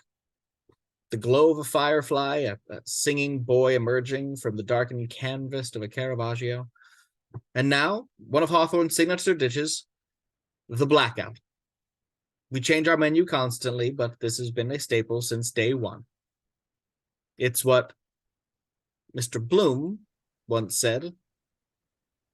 Put you on the map. Put me on the map. And precisely what map would that be? As this rhetorical question hangs in the air, servers fan out and place dishes before the patrons. No one moves. Why eat if they're going to die? Chef Slowik sees them not eating, and in perhaps the angriest he will ever be, eat! They obey. You know what? It's good. I was happy with my taco truck. I was fine. Oh, almost forgot. In our test kitchen last week, we discovered the blackout should be eaten in literal blackout so the senses can be heightened. Elsa, can you please turn off the lights? Oh, wait, almost forgot again. Elsa, where is my head this evening? As Elsa makes a humorous, I don't know gesture, a server enters with a crate and puts it in the center of the room. We also found that this dish is best when paired with my friend Walternicia aegyptica. He glides over to the side of the crate. As a glistening black snake slithers out, the room goes dark. In complete darkness, screaming, clanging, and an ominous hiss, diners are destroying the room. Finally, we hear what sound like snake bites being followed by shrieks of pain. Over the black screen, a superimposed title reads, The Blackout. Black squid ink rice, black charred veal, blackened parsnip, and black snake. The lights come back on. The dining room is in complete disarray. People are in tears, many cowering atop tables, including Margot and Craig. A cook wearing elbow-length gloves and carrying a short hooked pole catches the snake and replaces it into the crate. Tech Bro 3 is convulsing and foaming at the mouth, anaphylactic shock from a snake bite. Carrying a syringe and a spoonful of food, Elsa calmly approaches Tech Bro number 3. She waits a bit too long, taking extra moments to enjoy his suffering, then kneels and stabs him with the needle. As the antivenom takes effect, please enjoy this spoonful of kaffir lime gel. We gel. As his convulsions cease, she shoves the spoonful of food into Tech Bro number 3's mouth. If we're all going to die tonight, why not just let him die? He hasn't finished eating. Craig dissolves into tears, barely able to speak between little gasps. Oh God, forgive me, Margot. I'm the one who wanted to come tonight, and we might die. I'm so sorry. I'm so sorry. I didn't know. I didn't know. I want to give you your gift now. Huh? Margot reaches into her purse and takes out An old phone? an old iPhone tied in a bow. Mine, from years ago. I saved it. With a look that says, let me show you, Margot presses the screen a few times, finding a voicemail. Listen. As she plays the message on speakerphone, we watch Craig's saddened, pained face. Unlike the shell of a man we see before us, the voice we hear is alive and charming, perhaps even that of a man in love. Hi, it's me. I'm calling to say, okay, well, this might freak you out, and I know it's only been a few weeks and I'm supposed to play it cool, but there was a moment tonight at dinner. You were telling me about your dad and the old house and how you used to watch the trees from the roof, and there was a second when your voice caught, remember? And you looked away because I guess you felt vulnerable. And I suddenly thought, oh, this person is my new favorite person. This is the best person. And I wanted to hold you so badly in front of everyone. But that stupid table between us felt 5 miles long. I just wanted to be safe and warm with you and hold you. Anyway, I just thought you should know, and I can't wait to see you again, my friend, my lover, my friend. Okay, bye. Craig can't bring himself to look at her. What happened to that guy? Is he still in there, or did he get full and move on? Ding! That pesky kitchen timer. Time's up, Mrs. Spooner. Yes, it is. It's too late. Chef will speak with you now. In his office. Margot rises and follows her through the busy kitchen into a plain door. Elsa knocks. Come in. Elsa opens the door for Margot. Interior Chef Slowik's office continuous. Margot enters. The office is a completely barren room, larger than you'd predict. No decoration, no desk, nothing. Just plain white walls, a white floor, and a chair where Chef Slowik sits, upright and still. The atmosphere is otherworldly. You've made your decision. I have. And? I've decided what you said earlier was correct. I shouldn't be here tonight. I've decided that you should. Only it's even clearer now that you are in the wrong cage. The wrong cage. What cage should I be in? You should be with your own breed, Marko. With those who have been subjugated, the forgotten, the starved. Margot recognizes those words as Chef says them almost hypnotically. Her defense is already weakened. Tears appear in her eyes. Why do you cry? Are you afraid? Afraid of death? No. I mean, yes, sure, but... But what? She looks at him and blinks and wipes her eyes. Why should she tell this guy anything? Still. When you asked me whether we have children, we almost did, not that long ago, but we lost it. I lost it. I'm sorry. Margot looks at him for a long moment. I wasn't. Chef nods at her slowly, compassionately. Come with me. Against black, title card, 6th course. Interior dining room night. Chef and Margot enter. Tension and dread hang in the air. Exhausted diners flinch as Chef walks near, like beaten dogs. Chef motions for Margot to stand by his side. This stuns Craig. Chef claps, but the diners are too numb to respond. Ladies and gentlemen, our next course will be presented by Sous-Chef Katherine Acampo. Katherine steps out of the kitchen and takes her place at the center of the room. She smiles amid the exquisite silence. Good evening, everyone. I have a story for you all. 2 years ago, Chef Julian Slowik tried to fuck me. Chef Slowik remains impassive.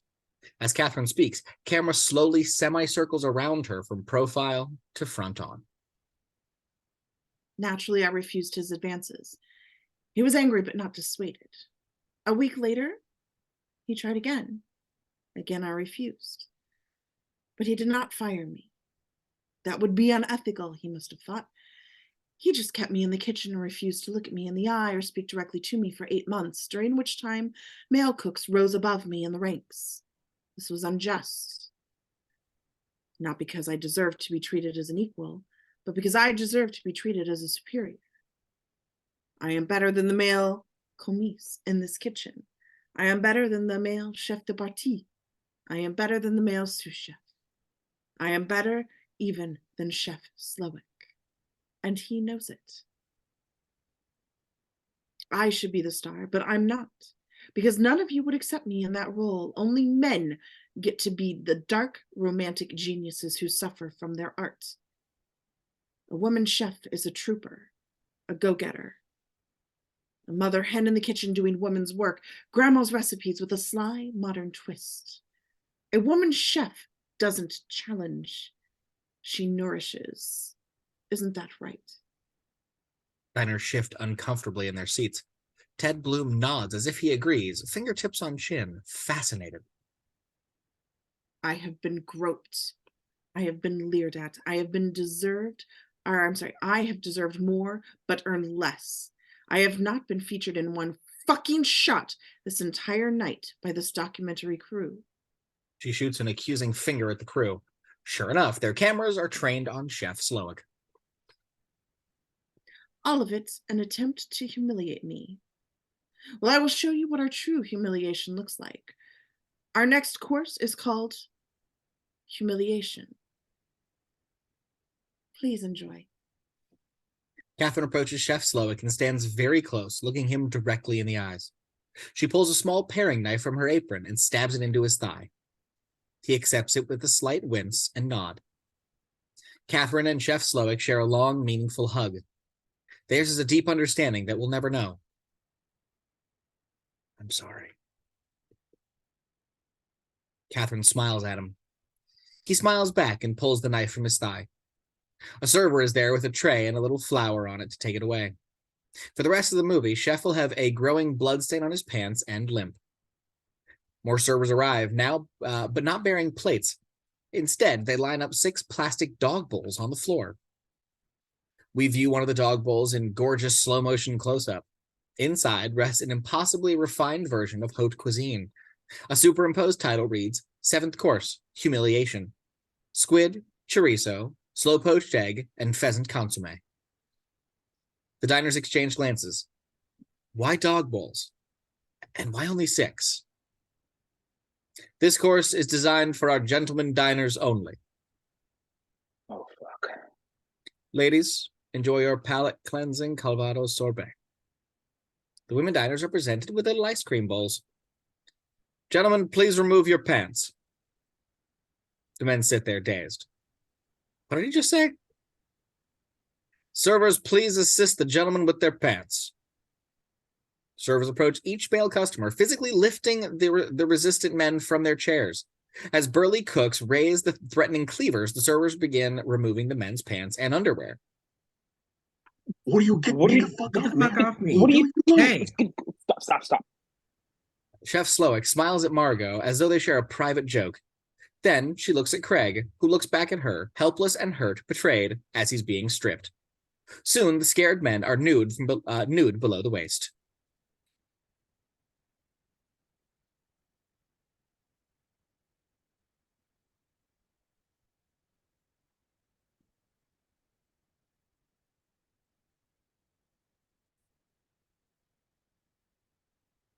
Eat.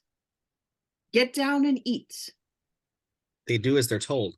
They line up in front of the bowls, kneel, and begin scooping up the food with their hands. No hands. The half-nude men bend over and on all fours and eat directly from the bowls, like dogs. The always gracious sommelier arrives. Servers place tiny doggy bowls next to the larger ones and pour wine into each. This is a searingly beautiful Azetinio Pinot Gris, one of many favorites on the list.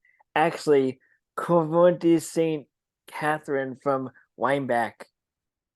The men lap up the wine as well, some first sniffing.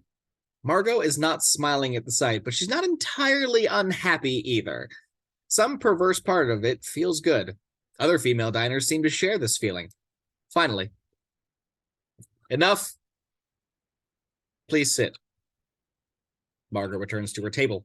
All the men stop eating except for Craig, who hasn't quite finished. In fact, servers have to drag him away from the bowl. Pants on, please. Take your seats. The men put their underpants and pants back on and return to their tables. They're like children. Every ounce of their dignity has been drained. Gretchen and Anne can barely bring themselves to look at their partners, and Craig looks at Margot, devastated. I'm afraid our menu tonight cannot continue as planned until we deal with an unresolved matter. Craig Spooner. Me? Yes, you. I've been avoiding you all night for a reason. You're different, aren't you? I am? Don't be coy. You know what I'm talking about. I read your letters. You know this world. You know about me, and you know what we do here. You know about food, don't you? A tiny flush of confidence returns to Craig's face. Well, I have been trying to eat as many of the world's best restaurants as I can, if that's what you mean. I do my research. I noticed. We all noticed, and we were, no, part of me hates to admit it, but we were quite impressed. You yourself cook, do you not? I fool around a little in the kitchen, sure. I guess you could say that I'm an avid home cook. And you've been told that you're good. You know you're good. Leave him alone. That's for others to say, but yeah, I got some compliments. I worked in the kitchen in college, and I like to cook my way through the whole cookbooks. Like right now, I'm about to halfway through 11 Madison Park. And every Thanksgiving, we usually host about 15, 20 people. And every year, I try to step up my game. You noted the star anise. You know what a Paco jet is. You may be our first customer who knows what a Paco jet is. You're not like the others, are you? I don't know about that. I mean, look, there's Ted Bloom. He's probably forgotten more about food than I'll ever know. Somehow I don't feel comfortable keeping you out here with the others. You belong in the kitchen with us. We need some fresh blood. Craig looks to the kitchen staff behind Chef. They all smile warmly and nod, welcoming him. Elsa comes over with a beautifully folded chef's whites and hands them to Craig. Go on. They're for you.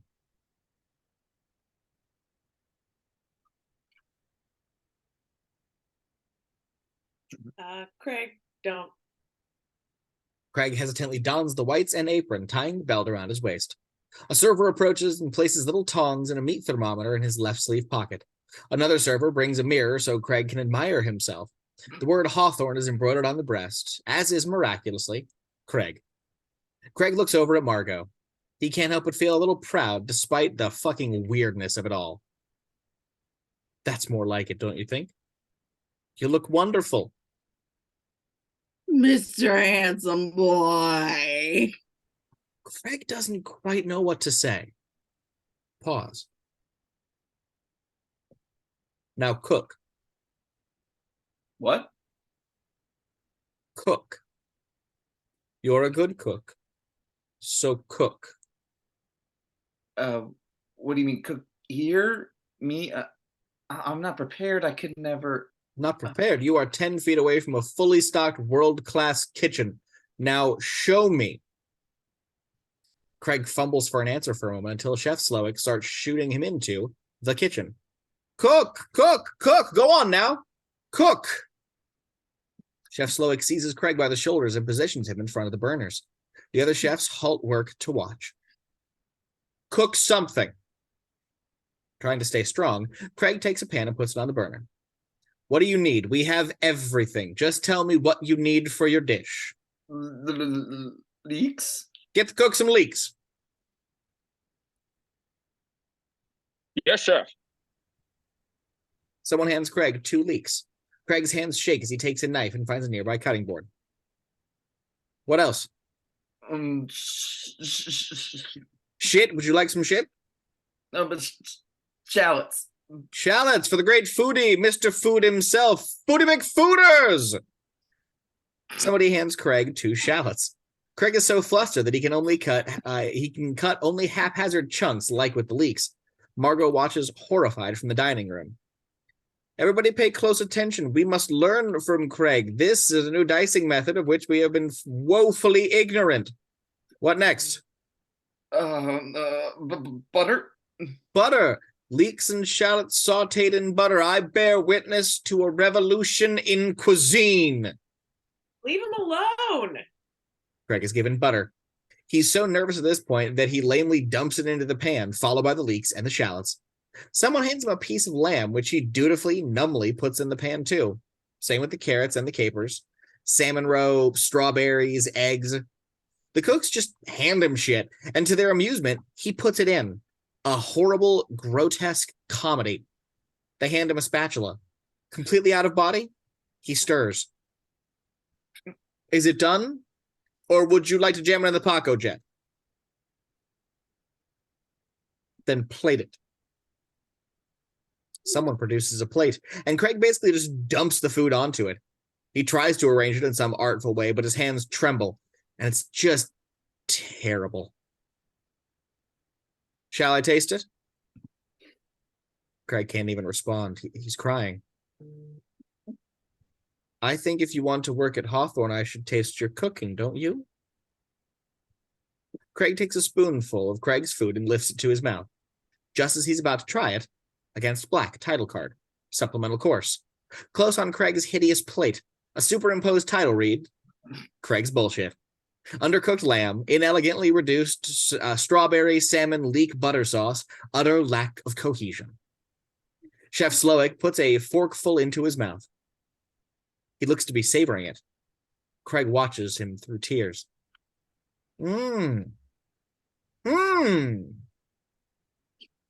Chef continues to chew, eyes rolling back in his head in mock ecstasy. Stop. She pushes aside the cooks, runs up to the chef, and slaps him. Stop this right now. Leave him alone. The fuck is your problem, you sadistic son of a bitch? You and your cunt sidekick? Elsa smiles. She takes it as a compliment.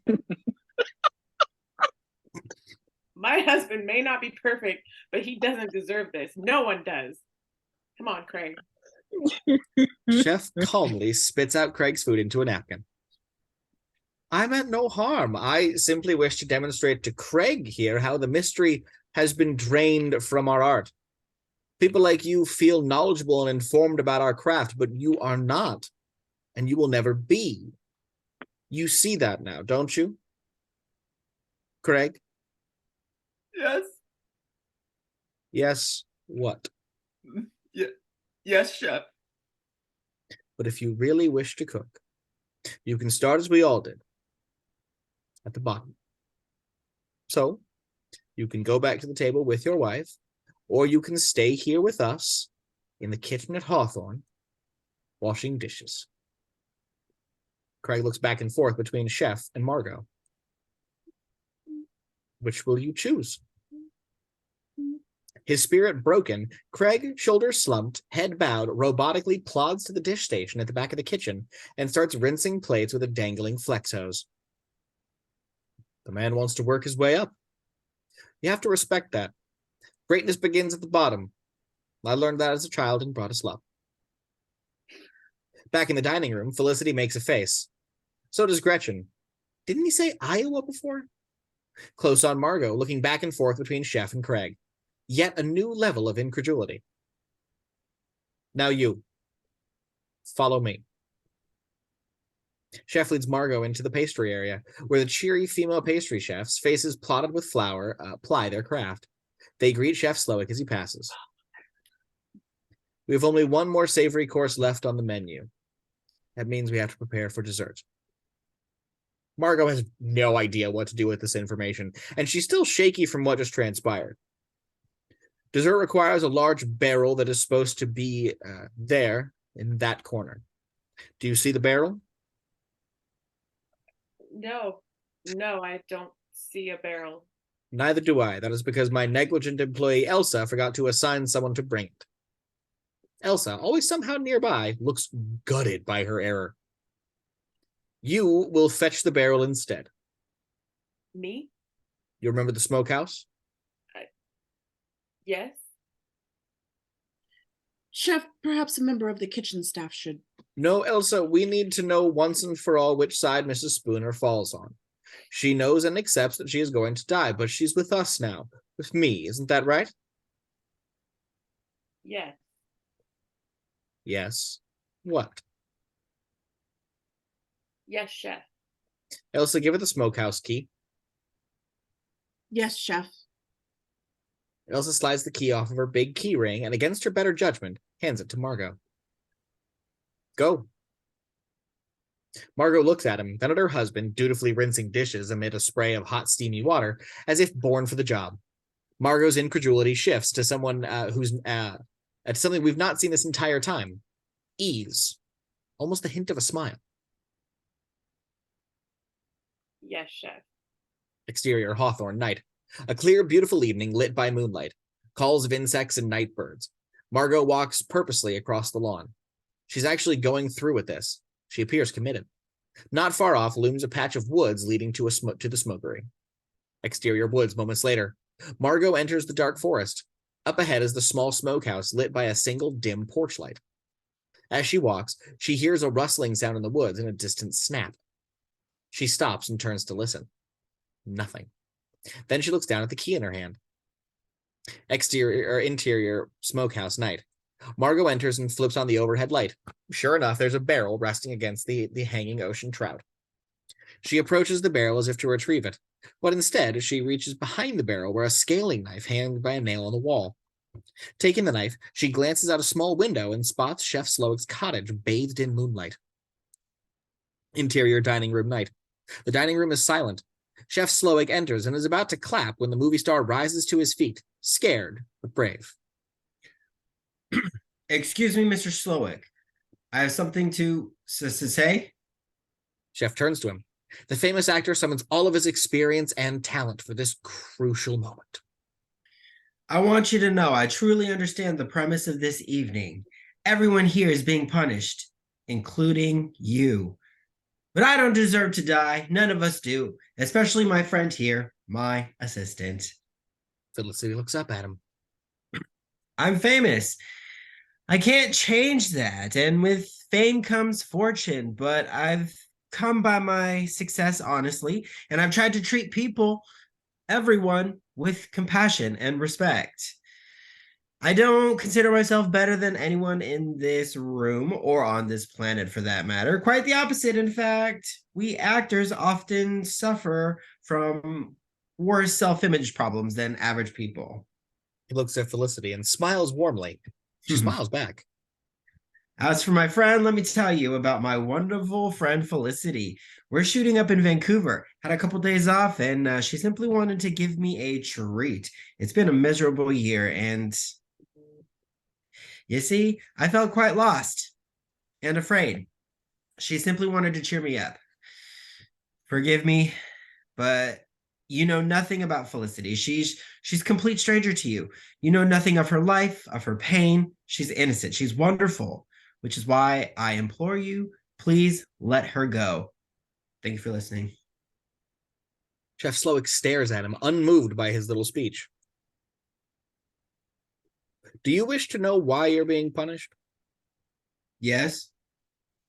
I saw your movie, Victor Frankenstein, and I did not enjoy it. Puzzled movie star furrows his brow.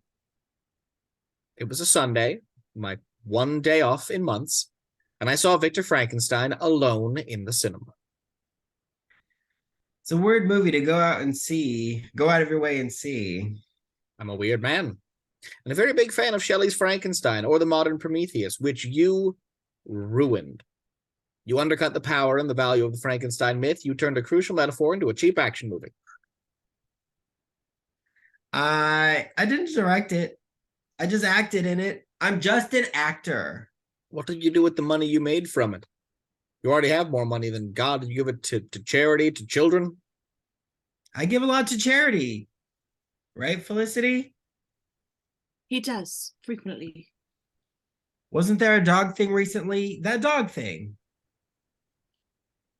Yeah, that's right. You gave to a dog thing. Right, helping dogs, was it? Yes, helping dogs, a dog charity. Other charities as well. He looks at Chef hopefully. Chef stares at him. It's futile. And her? She works for you. Who knows how much abuse she puts up with just to say she works for a big movie star. It's not fair. Fair. Well, that's that then. Cheers! Movie star sits down. He and Felicity reach across the table and warmly grip each other's hand. Exterior Chef Slowik's cottage, night. Margot approaches Chef's domicile at the edge of the forest. She reaches the door handle and, to her surprise, finds it unlocked. Interior Chef Slowik's cottage, continuous. Margot enters and looks around. The interior is an exact replica of the interior of the restaurant. It's so quiet here, so clean. No blood, pristine. For reasons she doesn't quite know, she takes her same seat from the restaurant, closes her eyes, breathing in the quiet and the tranquility. Back in the dining room, continuous. The real dining room, not quiet. Screaming. Bedlam. One cook holds the movie star's head in a vice-like grip. Another holds a cleaver to Felicity's throat, forcing her to feed him nuts. He's having a massive allergic reaction. A superimposed title reads, 8th course, Gone Nuts. Peanut pasty, peanut foam, peanut curd, peanut brittle, and raw peanuts hand-fed. The sommelier pops up with a fresh stemware in a bottle. I can see you're busy, so I'll just pour and tell you about it later. Interior Chef Slowik's cottage, continuous. Silence. Margot remains seated. She looks at the chair once occupied by her husband. She fights tears and starts to breathe heavy, as if finally able to process everything. Then Margot realizes the mysterious silver door might be here too, and whatever lurks behind it. She gets up, leaving the scaling knife on the table. She finds the door, indeed an exact replica of the other one. She tries to open it, but it's locked. She hears the front door open. We see the footfalls of the person stepping inside the cottage. Camera rises to reveal.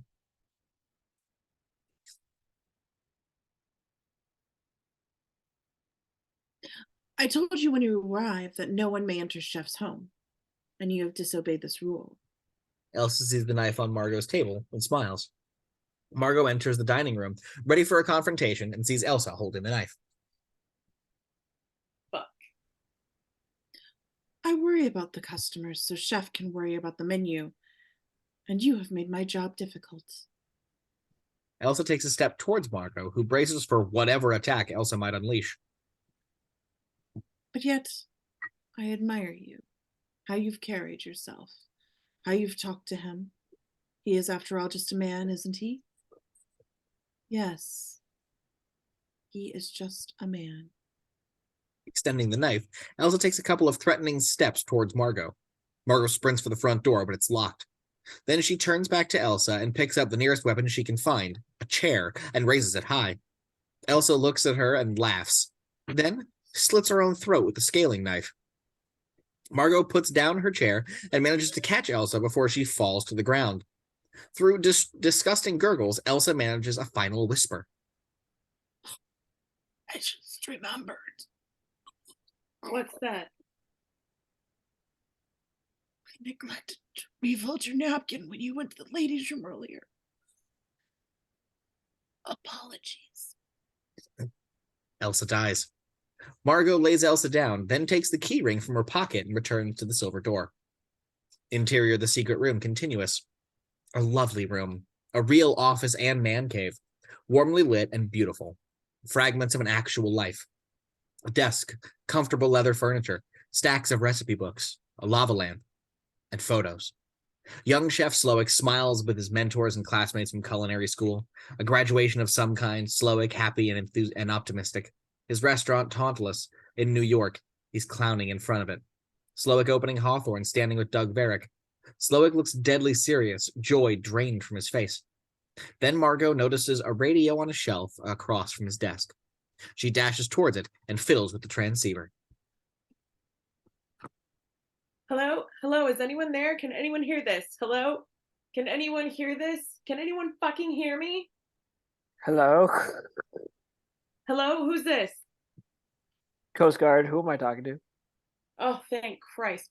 I'm at the restaurant, the Hawthorne. Hawthorne. People are getting murdered. Send help! Send help! What did you say? Just get here now, please. Hawthorne Island. People are dying. It's an emergency.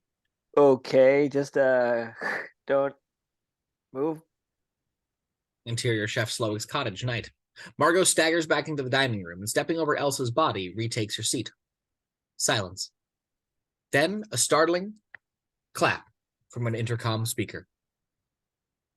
Do you like my home? Margot makes a face, like, of course this isn't over. People always say you shouldn't take your work home with you. I wholeheartedly disagree. Go ahead. Speak. I can hear you. You didn't strike me as someone who's into the whole work-life balance thing. Elsa's dead. I know. It's what she wanted. It's what I want, too. Death is nothing. I'm a chef, Margot. I work with death every day. Death is my raw material. My paint. How can I call myself the greatest chef who's ever lived if I don't experience death for myself? But then you'd be dead. So just between us starved individuals, say tonight had gone as normal. The food eaten, the bill paid, and you and a man named Craig returned to the shore. Would you have woken up tomorrow morning happy to be alive? We have Hamilton tickets. Do you want to see Hamilton? I don't really like musicals. Exactly. Margot laughs slightly. Okay, I have a question. If you're so fed up feeding your precious art to rich people, why don't you just chuck it and go work as a cook in a soup kitchen or a monastery? Go back to your little taco truck. Come to think of it, why did you put a Korean taco truck so close to a food convention you knew was swarming with food critics? Please do retrieve that barrel. The guests are waiting. The intercom speaker clicks off. Interior Hawthorne dining area and kitchen, night. We pan across the restaurant. People on the ground in pain, choking, too wasted to scream. Anne weeps over Richard's battered body. Gretchen is keeled over on her seat in some ungodly pain, and Ted numbly sneaks a bite of her leftover food. The movie star is wheezing, struggling to breathe, near death. The documentary crew, meanwhile, is being made to shoot a long, unbroken close-up of an egg poaching in a small pot. Don't film me, film the egg. You can poach an egg perfectly, you can do anything. The essence of cooking, a minute to learn, a lifetime to master. A sweaty Margot enters the kitchen, rolling the barrel in front of her, and stops to absorb the chaos. Leave that there and take your seat. Margot sits at her table, which has been cleaned and perfectly reset. Chef Slowik walks over. I thought about your question. Here's the answer. I am a monster. No, was a monster. And a whore. But tonight, everything I'm doing is 100% pure, 100% egoless. And at last, pain is almost gone. There's a candle on Margot's table. Chef Slowik extends his hand directly over it. The flame burns his flesh, but he doesn't so much as flinch. Chef's hands. Asbestos hands, we call them.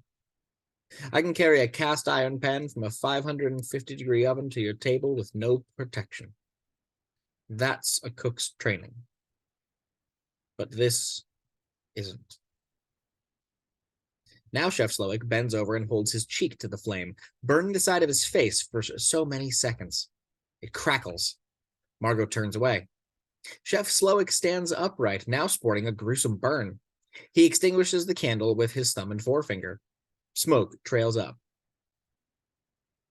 I can no longer be hurt, Margot. And as Dr. King said, we know through painful experience that freedom is never voluntarily given by the oppressor. It must be demanded by the oppressed. Did he just quote Martin Luther King again? Outside the large bay window, a light appears on the water, a small boat. Margot sees it out of the corner of her eye and stifles a gasp.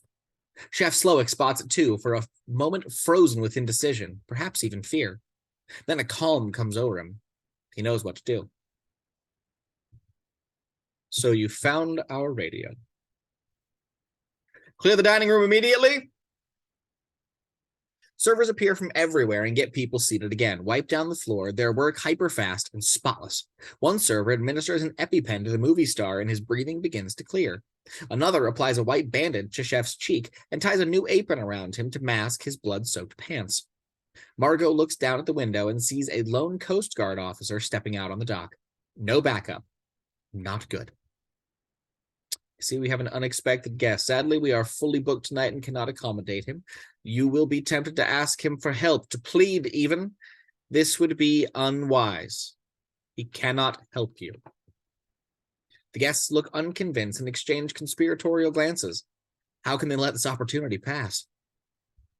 I can see you don't believe me. You think this might be your only chance, a chance worth taking, but ask yourselves if you really want to be responsible for the death of an innocent man. A man who did nothing to deserve a death here tonight. He's right. And ask yourselves, this entire evening, why didn't you all try harder to escape? Honestly, you probably could have. All the patrons look at one another. Why didn't they? Anyway, something to think about. A knock. Chef Slowik nods the server to unlock the door. Good evening, officer. How can we help you? I got a radio report of a disturbance. A disturbance? Here? No. The officer doesn't quite trust this answer. He looks around the nearly empty dining room. What kind of disturbance exactly? A violent disturbance. In fact, I don't want to alarm you folks, but there was a report of a possible murder. We cut to the diner's quietly panicked faces. Chef Slowik begins to laugh, and one by one, the whole staff joins in.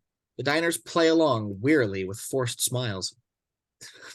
No, officer, nothing of that nature. Are you the owner? Ownership changed hands this evening, but that's another story. I'm the executive chef. I don't wish to be rude, but as you can see, we are right in the middle of our dinner service. What happened to your face?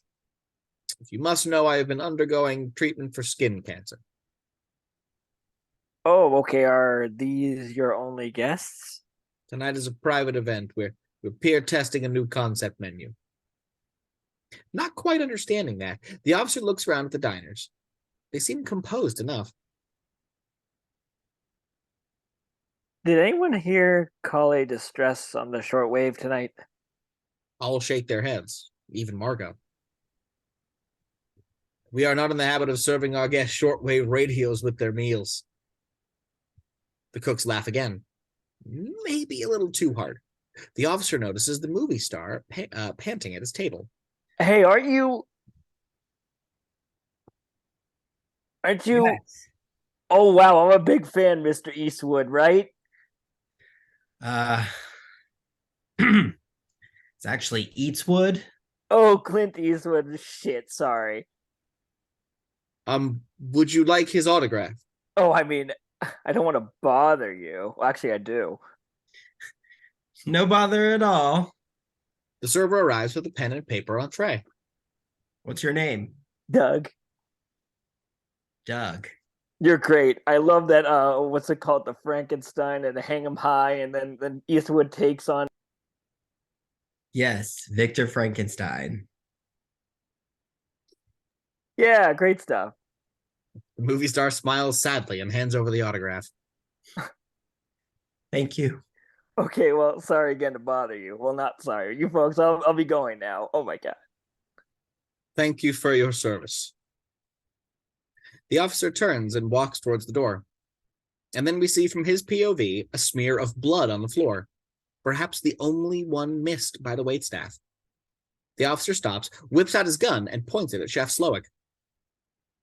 Hands above your head now. Are you joking? I'm not joking, sir. A cook behind Chef Slowik steps forward to protect his master, but Slowik holds up his hand. No, we will comply. Clearly, there's been some misunderstanding.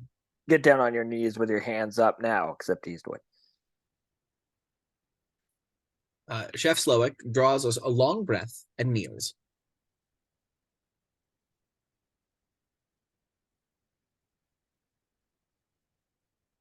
Help us, officer, help us. He wants to kill us. He wants to kill us. Other diners chime in as well. Nobody move till I say so. The officer inches forward. When he almost reaches Chef, he pivots towards Margot's table, gun still pointed, and pulls the trigger. A small flame emits from the barrel, and he lights the extinguished candle on Margot's table. Fuck me. Chuckling, the officer holsters his gun. Somebody tosses him an apron, and he joins his comrades in the kitchen. They laugh and pat him on the back. That was a good one. Thank you, Douglas. In the kitchen, everyone works together or nothing works at all. You have betrayed our sacred bond of trust, and you have shown your craft to be sloppy. I was wrong. You're an eater, a taker, an animal like all the rest. We scan the faces of the cooks and servers behind Chef Slowik. He's right. She has failed the test. Chef trots back to the kitchen. Final course, plating in 5? Yes, chef. Yes, chef. 2 cooks unplug the top of a barrel and tip it onto the side. A thick, viscous liquid pours out across the floor. What is it? Chocolate? Rendered animal fat? Resigned to their fate, the diners don't even bother lifting their feet. By now, some of them even feel as if they deserve it. Margot's head droops. All is lost. But she doesn't look scared or sad. Instead, a kind of quiet, simmering anger builds inside her. I don't like your food. Servers have been busily draping thick sheets of marshmallows strung together with candy floss over the diners, over the documentary crew, even over themselves. As a server drapes a marshmallow sheet over her torso, Margot does nothing to stop her. I don't like your food. Again, no one hears. The staff continues to hustle, now creating elaborate Jackson Pollock splatters and swirls of melted chocolate and graham cracker crumbles atop the tables. The sommelier pours dessert wine over the diners' heads. This is a Palo Cortez sherry from our friends at L'Estu Alamen Santista. I think you'll find it a highly flammable and redolent of leather and cigar butts and freshly mown grass. Margot rises, tears off her marshmallow coat, hurls it to the floor, and claps. Everyone stops, just like at the beginning of the meal. Even the film score stops. Chef Slowik looks over from the kitchen. I don't like your food. What did you say? I said I don't like your food, and I'd like to send it back. We see the faces of the staff, shocked and ready to tear Margot to pieces. Slowik takes a deep breath, unhappy but not angry. I'm very sorry. What about my food is not to your liking? You've taken the joy out of eating. Every dish we've had tonight has been some intellectual exercise rather than something you just want to sit and enjoy. The cooks can't believe what she's saying, even if deep down, they know there's a kernel of truth to it. Chef Slowik doesn't react at all. When I eat your food, it tastes like it was made with no love. That's ridiculous. I always cook with love. Love is the most important ingredient. You're kidding yourself. Even your hot dishes are cold and dead, like they were made by one of those fucking fish hanging in your little smoke shack. There's no personality, only concepts. You are a chef. Your one single fucking purpose on this earth is to serve people food that they will like, and you have failed, and you have bored me, and worst of all, I'm still fucking hungry. Chef Slowik takes it all in and nods slightly. You're still hungry, you say? You're how hungry? You know the answer. Starved. What are you hungry for? What do you have? Everything. You know what I want? Tell me. What I really want. I'm all ears. A cheeseburger. I can do a cheeseburger. I mean a real cheeseburger, not some fancy deconstructed avant bullshit. I can make you a very good, very traditional cheeseburger. I don't think you're capable. I will make you feel as if you are eating the first cheeseburger you ever ate, the one that tasted better than any other cheeseburger in the world. Show me. How would you like it cooked? Medium American cheese. American cheese is the best cheese for a cheeseburger because it melts without splitting. And no weird homemade artisanal ketchup. I want Heinz. I make a special sauce that's equal parts Heinz, mayo, and hot dog mustard. Margot cocks her head, suspicious. You want it. It's delicious. How much? $9.95. That come with fries? Niels!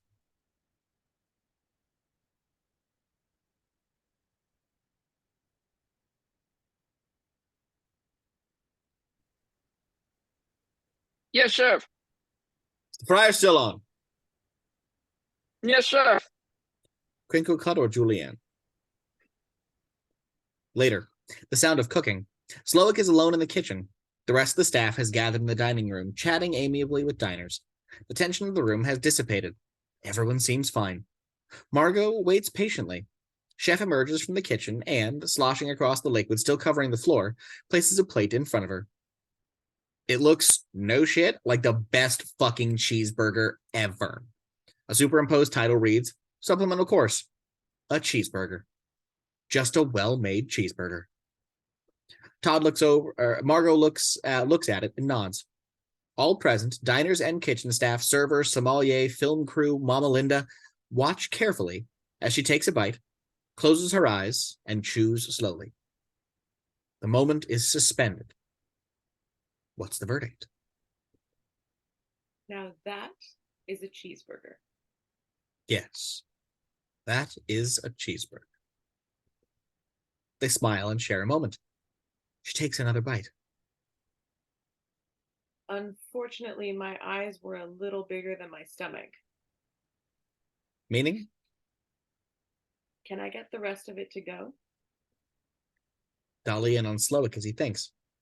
He looks around his restaurant, the sum total of his life's work. The ferocious beauty of the menu, the havoc he has caused. Somehow his entire life has led up to this very moment. He nods. One moment, please. Later, Chef Slowik hands Margot a to-go bag. Thank you for dining at Hawthorne. Margot goes on tippy-toe to spot her husband, still washing dishes. He pauses to look back, smiling wistfully, perhaps offering a final little wave. She blows him a kiss. Thank you for everything, Chef. She reaches into her purse and hands him a $10 bill. Keep the change. And don't forget your gift bag. Tonight's menu is included along with a little personal memento to remember us by. Good night. Good night. Margot walks out of the restaurant, free to go. The sneaky camera crew try to follow her out, but Slowik stops them. Where do you think you're going? Have you no respect for your craft? They sadly shuffle back inside. Chef Slowik claps. So before our final dessert course, there is, as they say, the matter of the bill. Servers place checks on the tables, along with little Hawthorne gift bags. The movie star reaches for his wallet, as does Ted Bloom, until Gretchen stops him. No, this is on the magazine. You sure? Absolutely. We are on a no-tip system, so gratuity is included. Also, please enjoy your gift bags. A few goodies in there. A booklet listing our local suppliers, some house-made granola, chocolate truffles, a human finger, and a copy of tonight's menu. Using only his good hand, Richard reaches for his wallet and hands it to Anne. Can you take out my Amex? The tech bros all toss in credit cards. They're splitting it 4 ways.